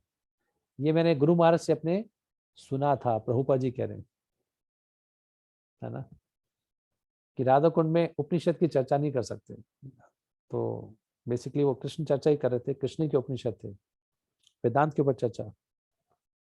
तो लोग रासलीला समझना चाहते हैं, ये नहीं समझना चाहते कि मैं शरीर हूँ कि आत्मा हूँ। एक मैं लीला बताऊंगा आपको। एक बार क्या हुआ, प्रभुपाद जी किसी डोनर के घर में गए, दान जो देता था। उन्होंने कहा कि प्रभुपाद जी आप हमें, स्वामी जी हमें रासलीला सुनाइए भगवान की। प्रभुपाद जी ने कहा आप हो सकता है शायद सुनने के योग्य हो, लेकिन मैं तो भगवान की रासलीला के बताने के योग्य तो अपने आप को नहीं मानता। तो रासलीला ऐसा विषय है जिसकी पब्लिक में चर्चा नहीं करनी चाहिए, नहीं तो वो बहुत चीप मानते हैं कि राधा कृष्ण के अंदर बीच में आपस में कामुक विचार हो रहे हैं। तो भारत में तो ऐसे कई तरह के चर्चे भी होते हैं, कृष्ण करे तो रासलीला, हम करें तो कैरेक्टर ढीला। तो इस प्रकार के चर्चे होते हैं, क्योंकि राधा कृष्ण के प्रेम को वो एक भौतिक काम वासना के रूप में मानते हैं। इसलिए राधा कुंड रासलीला की जो चर्चा है सबके सामने नहीं करनी चाहिए। ये तो सबसे उत्तम विषय है, जब व्यक्ति शुद्ध हो जाता है तब उसको करनी चाहिए। प्रभुपाद जी कह रहे राधा कुंड में नहाने के लिए, वाचो वेगम मनसा क्रोध वेगम पृथ्वी स शिष्यात एतान वेगान जो विषहेत। अगर पहले आप उदर के वेग से, उपस्थ के वेग के से परेशान हो तो ये सबसे पहला परीक्षा है कि पहले इन वेगों को वश में कीजिए। उसके लिए राधा कुंड बनाए। धीरज सत्य न मोहियति। ये नहीं कि राधा कुंड है चलिए बंदर की तरह छलांग लगाइए और रासलीला करते हैं यहाँ पर, है ना। तो प्रभुपाद जी बड़े गंभीर थे राधा कुंड को लेके, इसको हम सस्ता ना माने। आगे इसके बाद तात्पर्य से चर्चा करेंगे फिर हम। शिला प्रभुपाद जी और कृष्णदास बाबूजी महाराज के बीच में प्रभुपाद जी के 4 दिन पहले, शरीर छोड़ने से पहले ये बात हुई थी। तो प्रभुपाद जी कह रहे हैं बाबा जी महाराज क्या आप मेरे बिहाफ पर राधा कुंड में स्नान करेंगे क्या, मतलब मेरा स्मरण करके। तो बीच में तमाल कृष्ण महाराज बोले कि प्रभुपाद जी आप ठीक हो जाएंगे, हम आपको वहां पर स्वयं लेके जाएंगे ताकि आप वहां पर स्नान कर सकें और हम देखेंगे आप जल्दी से ठीक हो जाइए। प्रभुपाद ने कहा ठीक है। आगे राधा कुंड के बारे में कि राधा कुंड पे कौन रह सकता है, वो जो बिल्कुल उत्तम भक्त है। अगर वो तीसरी श्रेणी के भक्तों से मिले जो 3rd क्लास डिवोटी है तो वो कैसे राधा कुंड में रह सकता है। राधा कुंड और राधा रानी में कोई फर्क नहीं है, तब राधा रानी के ऊपर कैसे जंप लगा सकते हो, क्योंकि राधा रानी और राधा कुंड में कोई फर्क नहीं है। आपको क्या लगता है आप वहां पे स्विमिंग करके राधा कुंड का भोग कर सकते हो। आप अपने पैरों को भी राधा कुंड से में नहीं डाल सकते। ज्यादा से ज्यादा क्या कीजिए, थोड़ा सा पानी लीजिए और उसको अपने सर पे डालिए। यही तरीके से हमें राधा कुंड को सम्मान देना चाहिए। प्रभुपाद जी बोल रहे हैं, बिल्कुल सख्त बात है ये। प्रभुपाद जी कह रहे हैं राधा कुंड को राधा रानी के समान ही सम्मान देना चाहिए। यह है राधा कुंड की चेतना, और ये सबसे उत्तम चेतना है राधा कुंड की, कि राधा कुंड और राधा रानी में कोई फर्क नहीं है। प्रभुपाद जी कह रहे हैं वहां पे हम पैर भी नहीं डालना चाहिए हमें, हम वहां पे कूद के स्नान क्यों करें। हम सीधा राधा रानी के ऊपर थोड़ा कूदेंगे। और एक लास्ट, इसके बाद एक और लास्ट है। प्रभुपाद जी बता रहे हैं मेरे पास कोई व्यक्तिगत योग्यता नहीं है, मैंने सिर्फ अपने गुरु के निर्देशों का पालन किया है। मेरे गुरु महाराज ने मुझे कहा था कि जब भी आपके पास थोड़ा सा पैसा आए आप किताबों को छापना। मेरी एक व्यक्तिगत मीटिंग हुई थी और उसमें मेरे गुरु महाराज मुझे बता रहे थे, और वहां पे मेरे कुछ गुरु भाई भी थे। ये राधा कुंड की बात है, तब मैं राधा कुंड पे था, और मैंने ये अपने आप से सुना था, मेरे गुरु के मुख से जो शब्द निकले थे कि उनको पुस्तकें बहुत पसंद थी, और उन्होंने मुझे कहा, मेरे गुरु महाराज ने, कि जब भी आपके पास पैसा है तो किताबों को छापना। इसलिए मैं हमेशा किताबों पे बड़ा जोर देता हूँ। प्रभुपाद जी कह रहे हैं किताबें कहाँ हैं, कृपया करके मेरी मदद कीजिए, ये मेरा निवेदन है। जितनी ज्यादा संभव हो, जितनी ज्यादा संभव भाषाओं में हो सके, किताबें छापिए और पूरी दुनिया भर में बांटिए, और इससे देखना हमारा कृष्णा भावनामृत आंदोलन अपने आप बढ़ेगा। पापा जी बता रहे हैं राधा कुंड पे क्या निर्देश मिला, नहाने का नहीं मिला, पैसा आए तो किताबें छापो। मेरे गुरु महाराज को पसंद था, आदेश देता, मेरे ये निवेदन है, जितनी किताबें छाप सकते हो, जितनी भाषाओं में छाप सकते हो, छापो और पूरी दुनिया में बांटो। इससे हमारा कृष्णा भावनामृत आंदोलन बढ़ेगा। एक बार प्रभुपाद जी को बोला, गिरिराज महाराज ने गिरिराज महाराज को बोला प्रभुपाद ने, कि गोपियों का जो प्रेम है कृष्ण के लिए, ये कैसे विकसित कर सकते हैं हम, कृष्णा भावनामृत का प्रचार करके। चैंट हरे कृष्णा, स्प्रेड हरे कृष्णा। श्रील प्रभुपाद जी ने बताया, से हरे कृष्ण का जप कीजिए और हरे कृष्णा को ही प्रचार कीजिए। और गोपियों का जो प्रेम है, इसको विकसित करने का तरीका क्या है, कृष्णा भावनामृत का प्रचार हर जगह कीजिए। तो ये हो गया राधा कुंड। एक बार प्रभुपाद जी के तात्पर्य से पढ़ लेते हैं। अच्छा, अर्जुन प्रभु कुछ पूछना चाहते हैं तो? हरे कृष्ण प्रभु जी।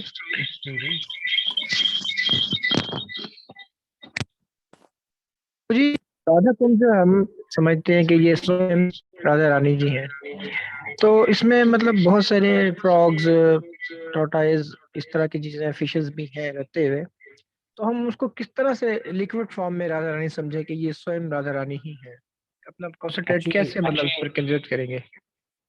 हमें नहीं पता वृंदावन में चाहे कोई चींटी भी हो, चाहे पेड़ पत्ता भी हो, ये वृंदावन धाम दिव्य धाम है। राधा कुंड में रहने वाले जितने भी जीव हैं निश्चित रूप से दिव्य हैं, है ना। हमें नहीं पता, बहुत बड़े संत हो सकते हैं, साधु हो सकते हैं, हमें शायद मेंढक दिख रहे हो वहाँ पर। इसलिए राधा कुंड को प्रॉपर ने ऐसे ही कहा है कि हमें राधा रानी जैसा सम्मान देना चाहिए। और तो जैसे गंगा का पानी क्या होता है, जैसे उदाहरण देते ना, हमने इसमें भी पढ़ा था अभी 5वें 6ठे श्लोक में, एक जो भक्त है, गंगा में बुलबुले भी आते हैं, गंदगी भी होती है, तो क्या होता है, उसको साफ करके उसका सम्मान जरूर करते हैं। ऐसा नहीं कि इसमें तो अरे गंदगी है तो उसको हम अपने सर पर नहीं डाल सकते। स्नान करने का एक तरीका ये भी होता है कि आचमन करना, सर पे 3 बार पानी डालना, या आचमन करने को भी स्नान बताया जाता है, वो स्नान का ही होता है। लेकिन इन चीजों को इग्नोर करना चाहिए, वहां पे गंदगी है, जो सही चीज है राधा रानी के से अभिन्न है, इस पे ध्यान करके वहाँ पे भक्ति साधना करनी चाहिए। हमें नहीं पता कौन से जीव हो सकते हैं। वृंदावन रम्य स्थाना दिव्य चिंता मणिधाना, राधयो भगवान तनेश तद्धाम वृंदावना रम्या काचित उपासना व्रजवधु कल्पेना। तो जो वृंदावन धाम है वो कृष्ण से अभिन्न है। वृंदावन में जितने भी पेड़ पौधे पत्ता, जो वृंदावन की भूमि है, सब पूजनीय। आराध्यो व्रजेश तन्यो तद्धाम वृंदावना, तो ये सब पूजनीय है। तो राधा कुंड में चाहे कोई मेंढक भी दिख रहा है, ये सब पूजनीय है, इनका जन्म ऐसे ही राधा कुंड में नहीं हुआ। सो ये हमारे आचार्यों ने बताया कि इस प्रकार धाम में सारी चीजें आध्यात्मिक होती है, एक चीज को छोड़कर। बताइए क्या? भगवान के वृंदावन धाम में सारी चीजें आध्यात्मिक है, एक चीज को छोड़कर, हमारी दृष्टि। शरीर हमारी शरीर दृष्टि, या हमारी आंखें आंखें आंखें जब हमारी आंखें नयन हेरिब श्री वृंदावना, है ना, विषय छड़िय शुद्ध हवे मना, तबे हम हेरिबो श्री वृंदावना। हमें वृंदावन धाम कब दिखेगा? जब हम विषय छड़िया, सारे विषयों से छूटकर बिल्कुल शुद्ध हो जाएंगे, तब वास्तव में वृंदावन धाम दिखेगा। नहीं तो क्या दिखता है वृंदावन में? अरे गंदगी है, क्या सुअर भी दिख सकते हैं ना, बहुत गंदी नालियां हैं। विषय छड़िया शुद्ध हवे मना, ये नरोत्तम दास ठाकुर बताते हैं। जब सारे विषयों से दूर हो जाते हैं, सारी भौतिक आसक्तियों से दूर हो जाते हैं, तो कैसे दिखता है? वृंदावन रम्या स्थान दिव्या चिंता मणि धाम रतना मंदिरा मनोहर। नरोत्तम दास ठाकुर क्या कहते हैं? जब मैं वृंदावन धाम को देखता हूँ, क्या दिखता है? वृंदावन रम्य स्थान दिव्य चिंतामणि धाम रतन मंदिर मनोहर। मुझे बड़े बड़े मंदिर दिखते हैं, रत्नों से भरे हुए, है ना। तो ये यानी जिस व्यक्ति का विशेष आसक्ति छूट गई है, उसको वृंदावन धाम कुछ और दिखता है। लेकिन अभी धाम हमारे लिए जाना एक साधना है। जितनी मात्रा हम शुद्ध देखते हैं, हमने देखा है भक्तों की वास्तव में वृंदावन से इतनी आसक्ति होती है। वहाँ के जो ब्रजवासी है, धाम में रहते हैं, यमुना से आसक्ति होती है, रोज यमुना जाते हैं, रोज यमुना में स्नान करते हैं, इतनी आसक्ति होती है। तो कैसे आती है? उतना जितनी मात्रा में कोई विषय से छूटता है, उतनी मात्रा में उसकी धाम और धाम के प्रति, जीवों के प्रति आसक्ति आती है। कम से कम इतना सौभाग्य तो था कि इनको धाम में जन्म लेने का मौका मिला, है ना। हालांकि प्रभुपाद जी ने ये भी कहा है दूसरी दृष्टि से, अगर देखें जो वृंदावन में कोई पाप में कार्य करते हैं, तो उनको एक जन्म चाहे बंदर या सुअर ऐसे निकालना पड़ता है। तो वो चाहे बहुत भक्त भी है, लेकिन कुछ पाप में क्रियाएं कर रही हैं, तो धाम में रह रहे, फिर एक जन्म निकाला। तो हमें ये बुद्धि नहीं लगानी चाहिए बंदर पता नहीं कोई साधु होगा जिसने पाप में कार्य किया होगा। हमें नहीं पता कोई वृंदावन धाम में भगवान की कृपा से रह रहा है, या अपने पाप करके कुछ उसको एक शरीर मिला है। चाहे उसको शरीर मिला भी ऐसा निम्न जाति का, वो धाम में रहने के बाद उसका जीवन मुक्त है, इसके बाद उसका उद्धार होना निश्चित है। तो ये कुछ चीजें हैं। रुक्मणी पति प्रभु, यस, कुछ कहना चाहते हैं? जी प्रभु जी, तो थोड़ा क्वेश्चन था कि जैसे राधा, ये गंगा जल होता है, ये हम पिछले दिनों अद्वैत आचार्य का पेरिस डे था, तो जैसे ये अद्वैत आचार्य ने गंगा जल तुलसी महारानी के पर डालकर शालिग्राम शिला पर अर्पण करते थे। तो इस तरह हम जब तुलसी पत्र जो है भगवान के चरणों में अर्पण करते हैं गंगा जल लगाकर, तो राधा कुंड का जल भी लगाकर अर्पण कर सकते तुलसी का भगवान के चरणों में? मैंने सुना नहीं ऐसा, ऐसा सुना नहीं है कभी। एक बार आप बिमला प्रसाद टू आएंगे तो चेक कर सकते हैं। भगवान के चरणों में लगाने में कोई दिक्कत नहीं लगती मुझे, ऐसा मुझे दिक्कत नहीं लगती। राधा कुंड के साथ भगवान के चरणों में लगाना तुलसी जल, कोई दिक्कत तो नहीं लगी मुझे इसमें। दोनों ही भगवान के सेवक है, चरणों में रहना चाहेंगे। क्या करना चाहिए? कोई दिक्कत नहीं, चरणों में लगा सकते हैं। बल्कि हम जब भगवान का अभिषेक करते हैं तो उसमें राधा कुंड का जल भी डालते हैं। हाँ, लगा सकते हैं, कोई दिक्कत नहीं। राधा कुंड का, यमुना का ये जल डाला जाता है जब भगवान का अभिषेक करते हैं, तो कोई इसमें कोई दिक्कत नहीं है। ठीक है, बहुत धन्यवाद। हरे कृष्ण। हरे कृष्णा। बस यही पूछना था प्रभु जी हम भी, कि राधा कुंड का जल हम पाकिस्तान में ला सकते हैं ना, जैसे हम यहाँ रहते हैं वहां से लेकर आए, बिल्कुल रहिए, लेकर नहीं ला सकते। कुछ लोग इस जल से तिलक भी लगाते हैं, है ना, रोज आचमन भी करते हैं, इसमें पानी भर के रख देते हैं ताकि पूरा कई साल तक चलता रहे। बहुत शुद्ध है। और कभी देखा भी जाता है कि कोई भक्त शरीर भी छोड़ देता है तो उनके मुंह में राधा कुंड का जल भी डाला जाता है। हरे कृष्ण। बहुत ही शुद्ध माना जाता है। हाँ जी, अनोत्तम प्रभु। प्रभु, इस राधा कुंड की माटी जो होती है, इससे तिलक भी धारण कर सकते हैं? हाँ, इसको मिला सकते हैं, लगा सकते हैं, लगा सकते हैं। और कुछ लोग इसको गोपी चंदन के साथ मिला के भी लगाते हैं। बट इसमें है कि लोग भक्तों में लगता है कि कुछ अलग संप्रदाय के हो रहे हैं या कुछ हो रहा है, थोड़ा सा वो चीज आ जाती है। जी प्रभु, इसलिए पूछ रहे थे। राधा लगाने में तो कोई दिक्कत नहीं है, क्या दिक्कत है इसमें? कोई दिक्कत तो नहीं है। राधा उनकी रजी है, यमुना की रज भी लगाते हैं लोग। बट इसमें ये ना कि मैं थोड़ा सा अलग से दिखूं, थोड़ा सा ना मैं विशेष भक्त बन रहा हूँ, थोड़ी वो चीजें ना है समझे। एक होता है उसको नहीं, आदर के लिए श्रीमती लगा रहे राधा हैं, एक होता है दिखाने के लिए लगा रहे हैं। देखिए मेरा तिलक काला हो गया जी, हम तो कुछ और भाव के भक्त हो गए। तो थोड़ा दिखाने के लिए नहीं है, ये अंदर भक्ति बढ़ाने के लिए। श्रीमती राधा रानी बिल्कुल की भक्ति कृपा प्राप्त बढ़ाने करने के के लिए। लिए। हाँ जी, ओके। हाँ, मुझे नहीं लगता कल की क्लास की कुछ जरूरत है हम आज ही आपको छोड़ सकते हैं, फिर भी कल कुछ प्रश्न हरे होता कृष्णा आपको। प्रभु जी, आपसे एक प्रार्थना की थी कि वो जो 4 श्लोक हमने याद करने हैं उनको वॉइस में अगर स्लो बोल के आप उसमें। मैंने कहा था कि मैं 10 तारीख तक आपको दे दूंगा, क्योंकि मैं बहुत बिजी था। मेरी एग्जाम चल रहे थे मैं अपने भक्ति वेदांता के, तो इसमें थोड़ा सा मेरा समय निकल गया था। ओके कल आप कल फ्री होंगे, कल आप कर दीजिएगा। कल भले तो मैं क्लास कर ना हो तो वो दूंगा। हाँ, आपको एक रिकॉर्डिंग भी भेजनी है और आपको श्लोक भी भेजने हैं। आपने मेरे से पूछा था, आपका पेपर तो मैं नहीं बनाता शायद, मेरे ख्याल से जो ऑर्गेनाइजर हैं विमला प्रसाद तो वो पेपर बना के देते हैं, जहाँ तक मुझे याद है। हाँ यस प्रभु, हम ओबी चेक करेंगे वहाँ पे। और दूसरा मैं आपको रिकॉर्डिंग भेज दूंगा, तीसरा आपको ये 4 श्लोकों की रिकॉर्डिंग भेज दूंगा। आपको ये 4 श्लोक जो प्रभु जी है वो बहुत वर्ड्स बाय धन्यवाद। वर्ड्स जो है वो भेजना, जैसे विमल प्रसाद प्रभु जी ने भेजे थे वर्ड्स बाय वर्ड्स, तो ऐसे मतलब 4 श्लोक क्या कह रहे हैं? 4 जी श्लोक प्रभु, 4 मैं श्लोक जो ऐसा करूंगा, भेजेंगे। मैं ऐसा करूंगा विमला यस, प्रसाद को ही कह दूंगा ये श्लोक भी वही भेजेंगे जैसे उन्होंने पहले भेजे। हाँ मैं वो आपको थोड़ा एक सा रिकॉर्डिंग इजी भेजूंगा, है। बस उससे मैं आपको रिकॉर्डिंग भेजूंगा अपनी जो ओके पुरानी क्लास प्रभु। में। जी प्रभु आप जी बहुत डेडलाइन बता धन्यवाद। देंगे प्रभु जी ओपन बुक की, आपके पास कब तक भिजवाना है? यूजली आपकी डेडलाइन क्या होती थी? 15 तारीख दे रखी हो, जिस दिन एग्जाम होता था प्रभु जी शायद वही क्लोज बुक का 15 तारीख, 15 फरवरी तक के 15 फरवरी डेडलाइन हो गई आपकी निर्धारित। तो आपको भिजवाएं प्रभु डायरेक्ट? आप क्या ईमेल पे डालेंगे मुझे या फोटो जी खींचेंगे जैसा आप लिखकर? ईमेल पे डाल दें, विमला प्रसाद प्रभु को ईमेल पे भेजा था हमने, क्योंकि ठीक है, मैं ये तो अपना अगर ईमेल आईडी डाल अंग्रेजी और देता हूँ। हिंदी आप पढ़ लेंगे ना प्रभु जी, मैं अंग्रेजी पढ़ लूंगा, हिंदी भी पढ़ जो बाकी लूंगा। उर्दू में लिखेंगे वो तो फिर उर्दू को मैं भी अगर ट्रांसलेट कर सकते हैं, गूगल उसमें हो जाता है ट्रांसलेट।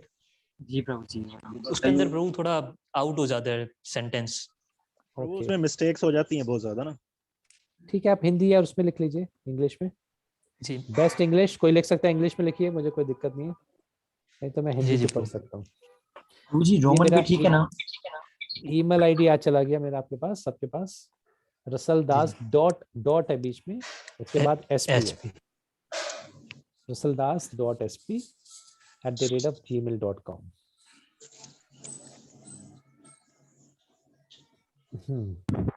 रोमन इंग्लिश में भी दे सकते हैं। रोमन इंग्लिश क्या होती है?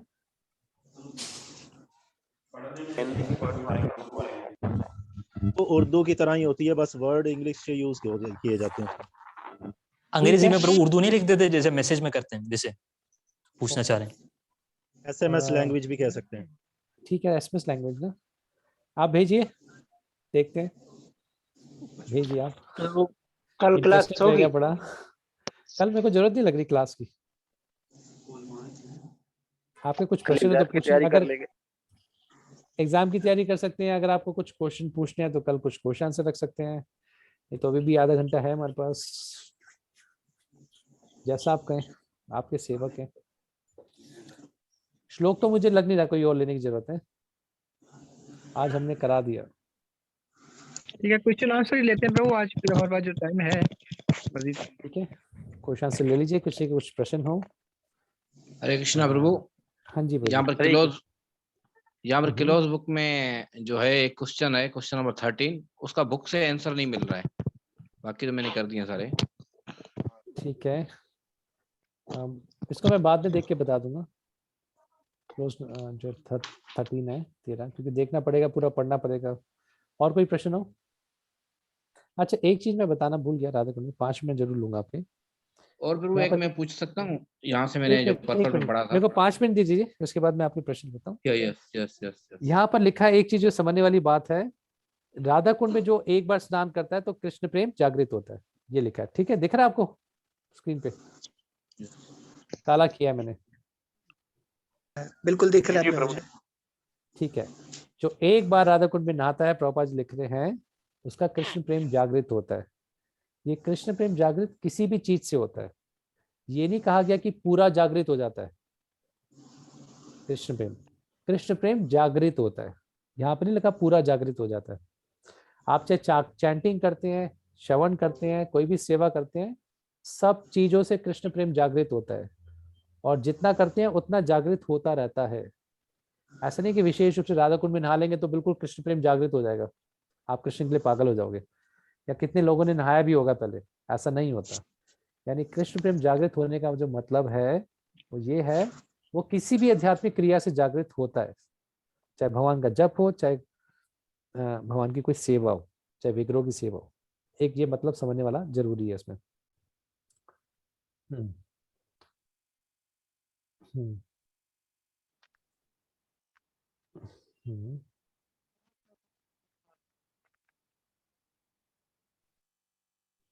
एक से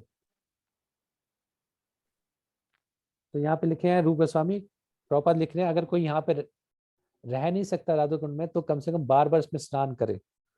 लेकिन प्रभुपाद ने हमें कहा है कि अपने पैर राधा कुंड में ना डाले, तो कम से कम हम आचमन वाला स्नान कई बार कर सकते हैं। इसको भी स्नान बताया गया। जब आप 3 बार आचमन करते हैं, अपने ऊपर सर में पानी डालते हैं, इसमें और स्नान करने में भी कोई फर्क नहीं है। और भक्तिनाथ ठाकुर लिखते हैं, प्रभुपाद लिख रहे हैं कि राधा कुंड सबसे सर्वश्रेष्ठ स्थान है। अपनी भक्ति को आगे बढ़ाने के लिए यहाँ पर आना चाहिए बार बार। और यहाँ पर राधा कृष्ण और उनकी मंजरी, जो राधा रानी की जो सहायक होती हैं, वो कृष्ण की सेवा करती हैं।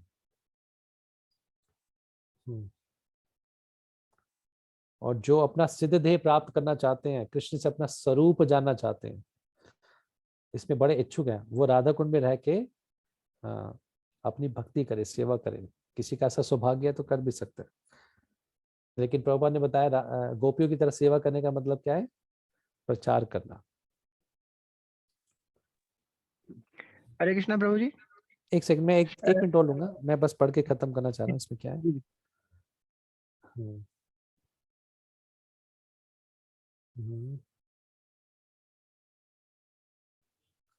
यहाँ पे प्रॉपर लिख रहे हैं, भक्ति सिद्धांत सरस्वती ठाकुर के हिसाब से बड़े बड़े जो महान भक्त है, नारद, सनक, इनको मौका भी नहीं मिलता वहां पर स्नान करने का।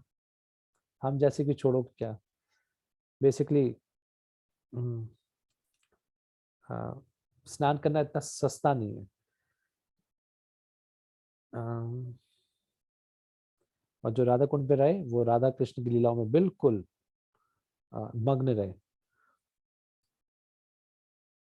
एक चीज बताइए यहाँ पर, किस व्यक्ति का कृष्ण प्रेम पूरा जाग जाएगा राधा कुंड में स्नान करने का? उसके लिए बताया गया जो सारे भौतिक भावनाओं से मुक्त है, जो कृष्ण प्रेम बस प्राप्त करने वाला है, उसके लिए बताया गया।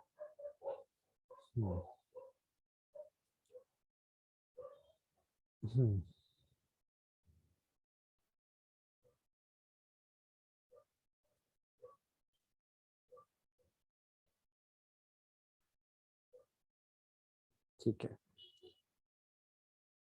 राधा कुंड की सेवा करने से हर किसी को ये मौका मिल सकता है कि वो कृष्ण का, राधा रानी का नित्य संगी बन सकता है, ये लिख रहे हैं। और बड़े बड़े ये देवताओं को भी मौका प्राप्त नहीं होता कि राधा कुंड में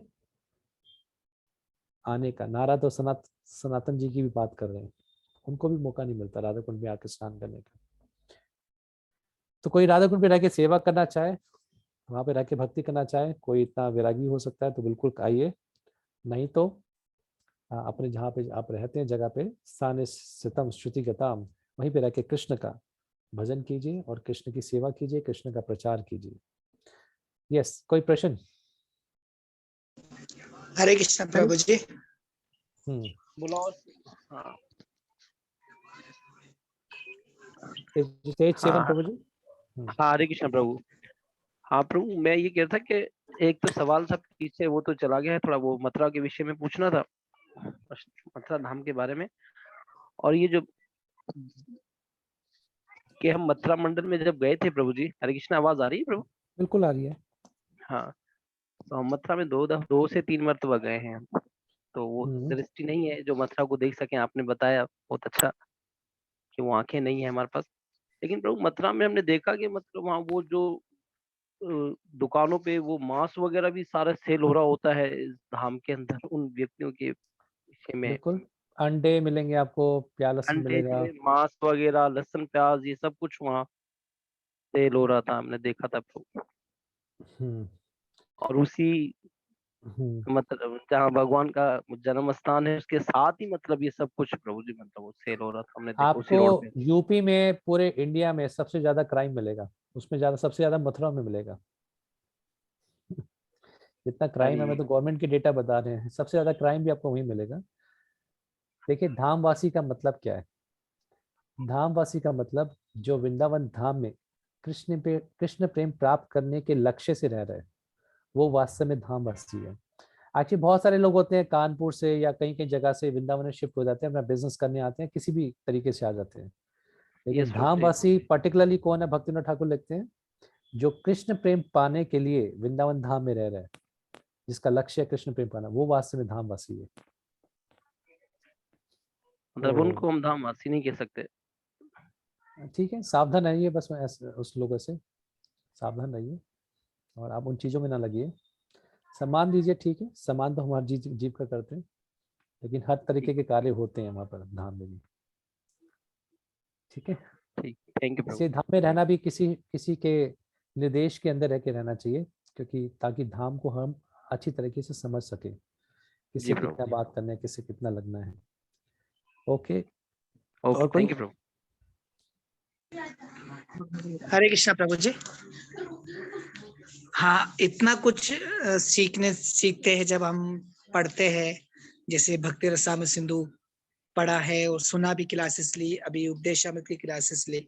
तो ये सब कुछ पढ़ने के बाद ऐसा अनुभव होता है कि हम अभी तक बहुत बहुत दूर है। जैसे सिंपल मिसाल कहते हैं कि दिल्ली बहुत दूर है, मतलब कभी कभी ऐसा अनुभव होता है कि अभी तक मेरे बहुत सारे जन्म होने हैं। कभी कभी ऐसा अनुभव होता है कि नहीं, प्रभुपाद की कृपा से हम जो है मतलब बहुत निकट है कृष्ण के, मतलब ये भगवत भक्ति करके हो सकता है कि नेक्स्ट जन्म वृंदावन में मिल जाए, हम मुक्त हो जाएंगे। और कभी कभी ऐसा लगता है कि नहीं, अभी तक तो बहुत दूर है, बहुत बहुत ज्यादा भगवत भक्ति करनी है, बहुत हम कुछ करना सबको है। इस जीवन में कृष्ण से जाके मिलना है और फेस टू फेस कृष्ण से बात करनी है, ये हमारा लक्ष्य होना चाहिए। कभी कभी ऐसे सोचते हैं कि इसी जन्म में ही होना है मुझे, लेकिन कभी कभी ऐसा अनुभव क्यों होता है कि अभी तक बहुत दूर है हम लोग। तो अभी तक तो वृंदावन में भी हम इतना नहीं है, राधा कुंड कितने निकट नहीं है, कोई यहाँ दिक्कत मथुरा नहीं के है, निकट नहीं है, ऐसे कोई स्थानों में दिक्कत नहीं नहीं हम। है। आपको कृष्ण प्रेम पाकिस्तान में रह के मिल जाएगा, कोई शक्कर से है, कोई हैदराबाद से है, कहीं से भी है, वहीं पर रह के आपको कृष्ण प्रेम मिल जाएगा। प्रभुपाद ने कृष्ण प्रेम का रास्ता बहुत आसान कर दिए। आप सिर्फ हरे कृष्ण का जप कीजिए, हरे कृष्ण का प्रचार कीजिए। आपको नहीं भी मौका मिलता है इतना वृंदावन आने का, कोई दिक्कत नहीं है। जहां पर आप कृष्ण की सेवा कर रहे हैं वही आपके लिए वृंदावन है। मैंने अपने गुरु महाराज से सुना था खूब। मैं इसकी फिर से इम्पोर्टेंस महत्व क्या कहते हैं, इम्पोर्टेंस मैं कम नहीं करना चाहूंगा वृंदावन की। वहाँ पे आना चाहिए। जब वृंदावन में व्यक्ति आता है, वहाँ की चेतना लेके जाता है, उसी चेतना को अपनी जगह पे विकसित करता है, तब वो वृंदावन वहाँ पे देख पाता है। लेकिन फिर भी मेरे गुरु महाराज ने मुझे भी 1-2 महीने पहले बताया था, जहाँ पर आप कृष्ण की सेवा कर रहे हैं, हिज ऑनर गोपाल कृष्ण महाराज ने कहा था, वहीं पर वही चीज, वहीं पर आपका वृंदावन धाम है ना। और किसी ने कहा भारत एक बड़ा धार्मिक देश है, वहां पर ऐसा क्यों होता है? एक्चुअली आपको खासकर दिल्ली में तो वेजिटेरियन शॉप तो बहुत कम दिखती हैं, नॉन वेज तो आपको हर जगह पे दिख जाएगा। कलयुग का प्रभाव है भारत में। मैं ऐसा नहीं कहूँगा धर्म बिल्कुल खत्म है, खत्म तो हो रहा है, लेकिन श्रद्धालु लोग हैं, और जैसे जैसे इंटरनेट वेस्टर्न कल्चर बढ़ रहा है तो प्रभाव तो हर जगह ही है। विप्लम्ब सेवा का मतलब होता है भगवान के विरह में रह के सेवा करना। एक वृंदावन को प्राप्त करने का ये भी तरीका होता है। कब मैं व्यक्ति सोचता है कब मैं जाऊंगा वृंदावन में, मुझे जाने का मौका मिलेगा। वृंदावन की सेपरेशन की क्या कहेंगे, सेपरेशन, विप्रलंब भाव में रहना, कब मौका मिलेगा वृंदावन जाने का, ये भी भाव बड़ा अच्छा ऊंचा भाव बताया जाता है। इसमें रह के भी वृंदावन से आसक्ति प्राप्त की जाती है। कब मुझे मौका मिलेगा वृंदावन में जाके, राधा कुंड में मैं जब जाके करूंगा। तो इसको विप्लम्बा भाव कहते हैं, सेपरेशन में, भगवान की सेपरेशन में रह के भक्ति करना। कब मौका मिलेगा कि मैं कृष्ण से मिल पाऊंगा इस जीवन के बाद। देखिए, इस जीवन में हर कोई धाम जा सकता है, हर कोई योग्य है। बेकार में दूसरा जन्म ना बढ़ाएं। सबसे पहली चीज क्या करनी है, पूरा भगवान से हृदय से प्रार्थना करें कि भगवान मुझे रास्ता दिखाइए, इसी जीवन में मैं कैसे कृष्ण आपके पास पहुंच सकूं, है ना। और जो भी उन्नत भक्त का संग मिलता है उनसे प्रश्न पूछिए कैसे भक्ति में आगे बढ़ा जाता है। वैसे निर्देश को पालन कीजिए, जो प्रारब्ध से बचना है उसको छोड़िए और भक्ति की विधि का पालन कीजिए, आप बढ़ते रहेंगे। और कृष्ण 3 चीजें आपको कृष्ण भक्ति में लेके आए हैं, चाहे गुरु को भेजाओ, किसी भक्त को भेजाओ, कृष्ण ही हमें भक्ति में आगे चलाते हैं, मार्ग दिखाते हैं। और तीसरा, कृष्ण ही हमें भगवत धाम, अपने धाम में लेके जाते हैं। तो तीनों जगह में, चाहे आपको लेके जाना भगवत धाम, चाहे भक्ति में आगे बढ़ाना, चाहे भक्ति में लेके आना, तीनों कृष्ण कार्य करते हैं। कृष्ण कभी भी आपसे अलग नहीं होते। और हमारा लक्ष्य होना चाहिए इसी जीवन में हमें कृष्ण के धाम में जाना है। यस लखन प्रभु। प्रभु मेरा ये थोड़ा सा अटपटा प्रश्न हो सकता है, पूछूं प्रभु? पूछिए। प्रभु मेरा ये कहना है कि जिस प्रकार हम मोमेडियन इसके अंदर रहते हैं, यानी मलीचों के देश के अंदर रहते हैं, और देखते हैं कि भारत एक वो मतलब धर्म का देश है, फिर भी उधर उनका जनसंख्या बढ़ता जा रहा है। और अगर उनका इतना जनसंख्या बढ़ गया कि वो हमारे मतलब धर्म, हमारे जो है मतलब स्थल है, जो हमारे धर्म स्थल है वृंदावन मथुरा, उसको बर्बाद करने लगे और उन पर क्रोध आता है, तो फिर क्या करना चाहिए?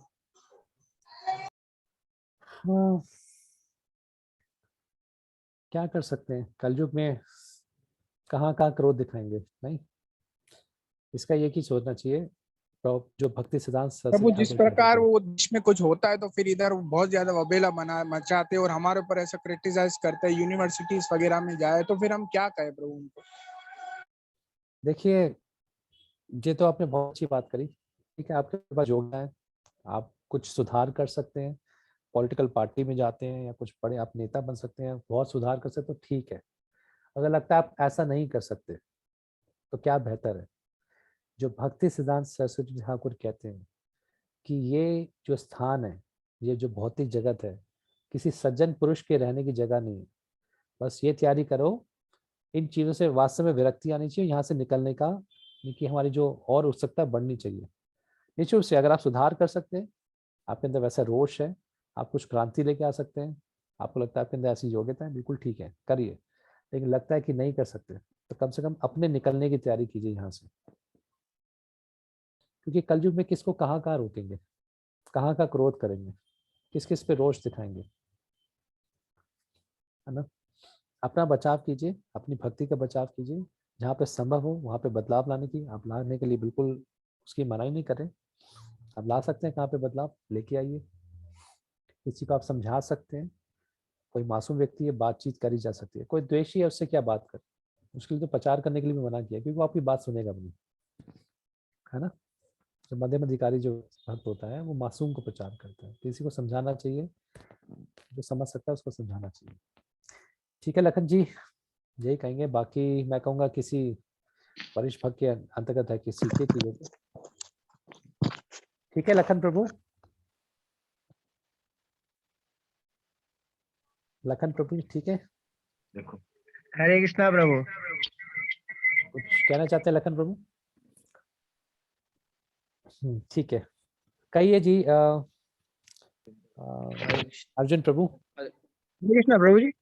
हाँ हम जी। जब राधा कुंड पर गए थे तो हमारे साथ प्रभु जी थे, माँ भागवत प्रभु जी। तो वो बता रहे थे राधा कुंड के ना 4 कोनों के विषय में, उन्होंने थोड़ा सा बताया था। तो अगर आप उस विषय में थोड़ा सा कुछ बता सकें कि उनके जो पार्ट्स हैं कहाँ कहाँ पर, मतलब उनकी बहुत सारी अलग से महिमा बताई थी, बहुत आनंद आ रहा था उनकी सुनकर। तो वो एक बार मुझे ठीक नहीं। उनकी क्लास अलग से रखवा लीजिए, क्योंकि जो वहाँ के लोकल गाइड होते हैं उनको उस जगह के बारे में बहुत कुछ पता होता है। तो निश्चित रूप से जो गाइड है वो राधा कुंड के बारे में और बता सकते हैं। वहाँ पे अलग अलग सखियों के और निकुंज हैं, 8 सखी हैं वहाँ पे, सबके अपने अपने निकुंज बने हुए हैं, सबके अपने अलग अलग कुंड हैं। तो कई सारी डिटेल, राधा कुंड में अपने आप उसकी परिक्रमा में इतने स्थान है। तो ये तो मैं कहूँगा अगर ऐसा जानना है किसी बारे की राधा कुंड के बारे में डिटेल में, तो कोई गाइड से आप एक बार लेक्चर रखवाइए, तो आपको 2 घंटा 3 घंटा 4 घंटा बहुत अच्छे से बता देंगे हर लीला के बारे में। मुझे इतना ज्यादा पता नहीं, क्योंकि मुझे पढ़ना पड़ेगा फिर राधा कुंड की किताबों महिमा के बारे में। अभी हम सिर्फ भक्ति शास्त्री करें ताकि जो प्रभुपाद जी ने बताया वहां तक पढ़े। ठीक है, ठीक है प्रभु जी, बहुत धन्यवाद। ओके प्रभु दंडवत प्रणाम। हाँ जी प्रभु। हरे कृष्णा। बिल्कुल जी। प्रभु यहाँ पर प्रभुपाद के प्रभुपाद का जो परपट है इसमें बताया गया, आवाज आ रही है मेरी? बिल्कुल आ रही है, आ रही है, आ रही है। हरे कृष्णा। आवाज आ रही है आपकी, कहिए।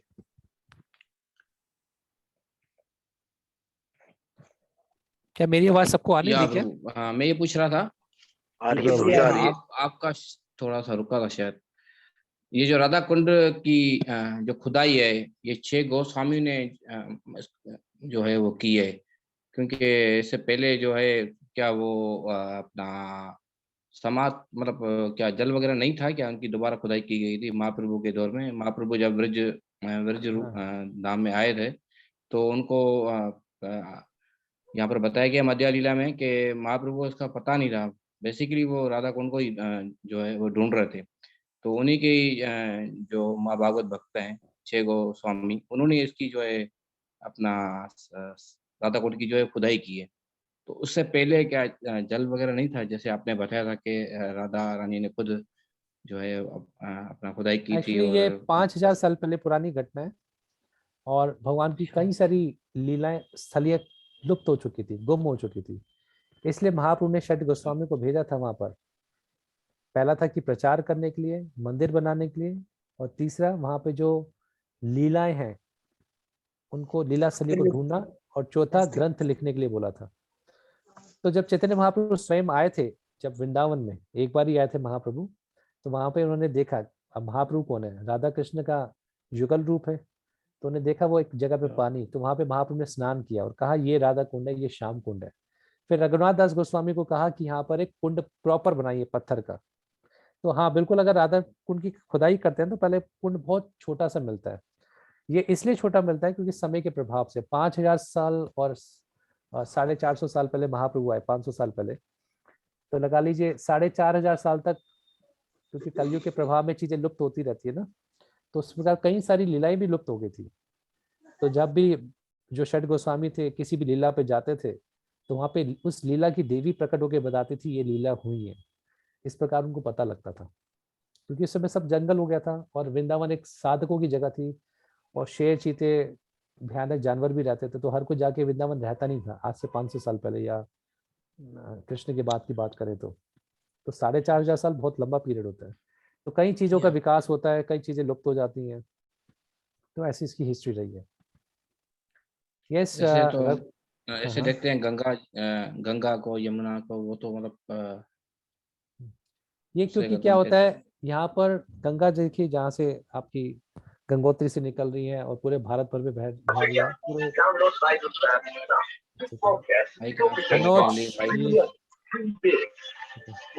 माइक ऑफ करें काइंडली। ओके, तो कहा था गंगा तो देखिए गंगोत्री से निकल रही है जैसे, गंगा और यमुना, और पूरे भारत में बह रही है ना, बहुत बड़ी नदी है। राधा कुंड तो छोटा सा था। हालांकि गंगा भी पहले से बहुत जगह लुप्त हो रही है ना, पानी बहुत कम हो गया। राधा कुंड तो छोटा सा जल था, तो गंगा अभी भी है। हालांकि चैतन्य भागवत में बताया गया है गंगा तुलसी, मैं भूल रहा हूँ। हालांकि कलयुग के प्रभाव से तो भी ये कम होगी, लेकिन बहुत सारा प्रभाव गंगा ने बचा रखा है। तुलसी, गंगा, इनके कारण बचा हुआ कलयुग का प्रभाव। तो गंगा से कंपेयर करेंगे राधा कुंड तो बहुत छोटा सा था, और वैसे अगर देखें उस समय से गंगा अभी भी कम हुई है। गंगा का भाव भी बहुत जगह से गंगा बदल गई है, सूख गई है। जहाँ पे वो बहती थी बहुत चौड़ी होती तो बहुत छोटी हो गई है, इस प्रकार से। राजेश जी आप कुछ पूछना चाहेंगे? हरे कृष्ण। हरे कृष्णा प्रभु। हाँ प्रभु, तो मेरा सवाल था खुली किताब जो आपने प्रभु दिया है, सवाल नंबर 4। हरे कृष्णा प्रभु। हाँ जी, सुन रहा हूँ मैं। जी जी प्रभु, उसमें ये जो था, अपनी भक्ति मुझ सेवा के अभ्यास में उत्साह, परजोशी और निश्चय अज़म एद को बढ़ाने में जिन चुनौतियों का सामना आप कर रहे हैं उन पर गुफ्तगू कीजिए। प्रभु, चुनौतियों के बारे में कुछ क्लियर कर दीजिए। हरे कृष्ण। आपका उत्साह किन किन कारणों से गिरता है? आपका उत्साह गिर जी सकता है भक्तों की डीलिंग से, है ना। आपका उत्साह गिर सकता है मेरे मन से। आपका उत्साह गिर जी सकता है कि मेरे को बड़ी अश्रद्धा, डाउट्स आते हैं, संदेह आते हैं। ये देखिए व्यक्तिगत प्रश्न है, मैं कुछ आपको संकेत दे रहा हूँ किन किन कारणों से आपका उत्साह गिरता है भक्ति में। आपका उत्साह गिर सकता है मैनेजमेंट की प्रॉब्लम से। आपका उत्साह गिरता है कि मंदिर में कुछ प्रशिक्षण, एजुकेशन नहीं होती। इस प्रकार से जो भी आपके पर्सनल कारण है जिससे आपका उत्साह गिरता है भक्ति में, वो कारण लिखिए। जी जी जी, ठीक है ओके, प्रभु, धन्यवाद। धन्यवाद जी। हरे कृष्णा। एक बार सब वीडियो ऑन कर सकते हैं? मैं आखिरी बार सबके चेहरे देख लूं एक बार, कौन कौन है। इसके बाद पता नहीं। हरे कृष्णा प्रभु जी। हाँ जी, हाँ जी, हाँ जी, कहिए प्रभु, खुली किताब जो सवाल है उनमें क्वेश्चन नंबर 13 है, बंद किताब, सॉरी बंद किताब में। तो उसमें जो है ना, उसमें 3 प्रकार के ज्यादा भोजन खाने वालों के नाम पूछे गए हैं, जो कि बुक में ढूंढने पे नहीं मिला हमें ना। ठीक है, मैं ये कहा था कि मैं ये ढूंढ के जो भी है अर्जुन प्रभु इनको बता देता हूँ। प्रभु, 2 तो समझ में आते हैं, जैसे जो कुंभकर्ण था बुक में, और बुक में मिल गए। हरे कृष्णा। मिल गया, इनको पूछ लीजिए आपस में। जी बता दें प्रभु फिर यहीं पे। आप अलग से पूछिए, सबको अलग से पूछ लीजिए। चैट में डाल दूंगा प्रभु। चैट में डाल दीजिए, जैसे भी कर लीजिए। ठीक है, धन्यवाद। ठीक है प्रभु जी, धन्यवाद। बिल्कुल धन्यवाद, ठीक है। करिश्मा जी का प्रश्न है, कोई करिश्मा कौन है? अच्छा प्रभु, क्वेश्चन 5 क्लियर करें प्लीज, खोली बुक से। खुली बुक से क्वेश्चन 5 तो नहीं, 4 है क्वेश्चन नंबर, 5 में तो नहीं दिया खुली बुक से में।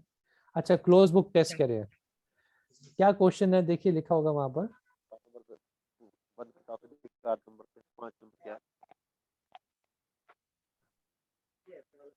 ये मुरारी प्रभु, एक बार देख लें हम आपकी शक्ल एक बार।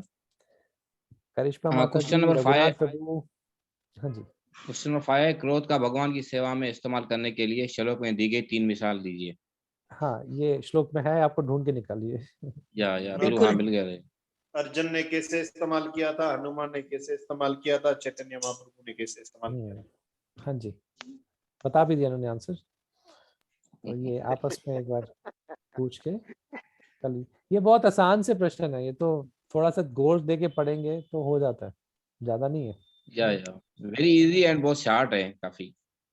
तो ये शार्ट आंसर हमें दिए गए हैं, तो क्या पाकिस्तान पे ज्यादा कृपा है या बेसिकली भक्ति शास्त्री में ज्यादातर तो वैकुंठा परीक्षा है, आपको पहले से क्वेश्चन बता देते हैं हम, आपको सरप्राइज क्वेश्चन नहीं देते इसके अंदर। ये दिव्य परीक्षा है। वो छोटे से, अगर आपको वैसे ही पूछ लेंगे ना बिना क्वेश्चन बताए तो बड़ा दिक्कत हो जाएगा फिर। एक भी क्वेश्चन अलग से पूछने ना ऐसे जो आपको पता ना हो, दिमाग घूम जाएगा, इतना गौर से नहीं पढ़ते। ओके, कल कोई क्लास की जरूरत नहीं है। आप चाहते हैं कुछ प्रश्न उत्तर रखना? मुझे लगता है कि ऑलमोस्ट हो गया है, फिर भी आप बताइए। हरे कृष्णा। जरूर। इसको डिस्क्राइब कैसे करना है, थोड़ा कोई ऐसा तरीका कि हम समझ जाए, हिंट मिल जाए। किस चीज को डिस्क्राइब कैसे करना है? एक क्वेश्चन आपने लिखा है ना, क्वेश्चन नंबर 4 जो हमको लिखना है, हाँ, तो किस तरीके से थोड़ा इसको लिखें, कोई ध्यान? ये ना बिल्कुल व्यक्तिगत प्रश्न है कि क्या किन किन कारणों से आपका उत्साह गिरता है। आपका शायद अपना मन के कारण गिरता है, किसी का संदेह के कारण गिरता है, डाउट्स के कारण गिरता है। ये मैंने आपको एक लिस्ट भेजी थी ना, याद है, उत्साह गिरने वाली, उसमें आप कुछ कारण ढूंढ सकते हैं। लेकिन वो नहीं आई थी, आपने भेजी शायद। क्वालिटी टाइम स्पेंड न करना कृष्ण के साथ। ये जगदीश प्रभु है यहाँ पर, जगदीश प्रभु वो चैट में वो रख ले। प्रभु चैट में भेजी हुई है, ये सेफ है हमारे पास। हाँ, रीसेंड कर ले। इसका उत्तर माना हर किसी का अपना अपने अनुभव के हिसाब से होगा, अलग अलग होगा। हाँ, उसमें मैंने फिर भी एक रेफरेंस के लिए, उत्तर ढूंढने के लिए फिर भी मैंने उसमें बता दिया है, लेकिन अनुभव अपना खुद लिखना है। ठीक है जी। लखन प्रभु, रघुनाथ प्रभु। जी प्रभु। हम आपके दर्शन कर सकते हैं? जी प्रभु, मेरा अक्सर शायद आपको चलिए। हो रहा हूँ, मैं 2 मिनट आपको प्रभु दिखाता हूँ। नहीं, दर्शन हो गए बस आपके। आप बस हाँ सुनिए मत। प्रभु, मेरी अक्सर मैं ट्रैवलिंग के दौरान क्लास लेता हूँ ना। सॉरी। ओके ओके, कोई बात नहीं, कोई बात नहीं। ओके, आई थिंक बाकी सबके दर्शन कर लेंगे। कल क्लास करने की जरूरत नहीं लगनी मुझे, आप भी छुट्टी करिए, अपना पढ़िए। जरूरत तो नहीं है ध्रुवेश, आगे आप टीचर है, आप चाहेंगे तो हो सकता है। प्रभु अगर आप- कल ये सारा समराइज हो जाए दोबारा से, सारा जो क्लास हुई है, तो थोड़ा थोड़ा मोटा मोटा 11 श्लोक दोबारा बता रहे हैं। नहीं, थोड़ा थोड़ा कुछ मोटा मोटा प्रभु रिकॉर्ड 11 श्लोक एक ही दिन और वो भी शॉर्ट फॉर्म में। ठीक है, कल क्लास रख लेते हैं। किसी के कोई भी प्रश्न है और कुछ भी है, कल हम 2 घंटा क्लास नहीं करते, ब्रेक से पहले पहले 8 साढ़े 8 इसको खत्म कर दें, मतलब आपके हिसाब से 8 बजे तक हम इसको खत्म कर देंगे। ठीक, 1 घंटा एग्जाम की तैयारी करें आज। क्षमा कीजिएगा, एक क्वेश्चन पूछ सकते हैं? पूछिए पूछिए। कल कुछ अपने बारे में प्रभु बताइएगा, अपनी बायोग्राफी, आप कैसे मैं- भक्ति में लगे? मैं कृपा बताऊं क्षमा अपने बारे में? कल बात करते हैं। मैं कल ये भी चर्चा कीजिएगा। माँ भी जैसे सिंधिया है, ता हम भी भी थोड़ा सिंधिया है, भक्ति में आगे छार चर्चा किया है। माँ भी सिंधिया है, ता भी सिंधिया है। पाकिस्तानी सिंधिया है, माँ हिंदुस्तानी सिंधिया है, बाकी माँ भी सिंधिया है, ता भी सिंधिया है। जैसे आए थोड़ा चलो विषय में हो जाए तो मेहरबानी। ठीक है। माँ चैन दो, कोशिश कर दो, चैन दी कोशिश कर दो। पहले साहब बर्थ इंडियन है पाकिस्तान प्रभु जी? मुंहिंजो बर्थ दिल्ली जो आहे, मुझे दादा पाकिस्तान तो आए थे। इतनी एक्चुअली घर में ना इतनी आदत नहीं पड़ती, सिंधी बोलते हैं, मैं समझता 100% हूँ सिंधी, लेकिन कभी इतनी बोलने की प्रैक्टिस नहीं हुई। और जब मंदिर में रहना शुरू किया, मैंने मंदिर ज्वाइन किया था जब मैं 20 साल का था, जैसी मेरी अपनी ग्रेजुएशन हुई थी, और पिछले 13-14 साल से रह रहा हूँ। मैं लगभग जुड़ा था 15-16 साल की उम्र से, तो फिर पढ़ाई पूरी करके मैं फुल टाइम मंदिर हो गया था, और एज ए ब्रह्मचारी भी सेवा कर रहा हूँ। कल फिर भी चर्चा करेंगे इसमें, ठीक है प्रभु? एक सिंधी में हरे कृष्णा प्रभु जी, दंडवत प्रणाम। बोलना चाहेंगे? सिंधी के तव्हां चवणु चाहींदो अथई? एक सेकंड, आवाज नहीं आ रही राजकुमार जी, तव्हांखे कुछ चवणो अथई सिंधी मां? मां बुजन पोइट्री प्रभु समझते हैं ना? हाँ, पोएट्री सिंधी मां, वो बिंडी माई वांगड़ मल हम सुनते थे बचपन जो थी, बिंडी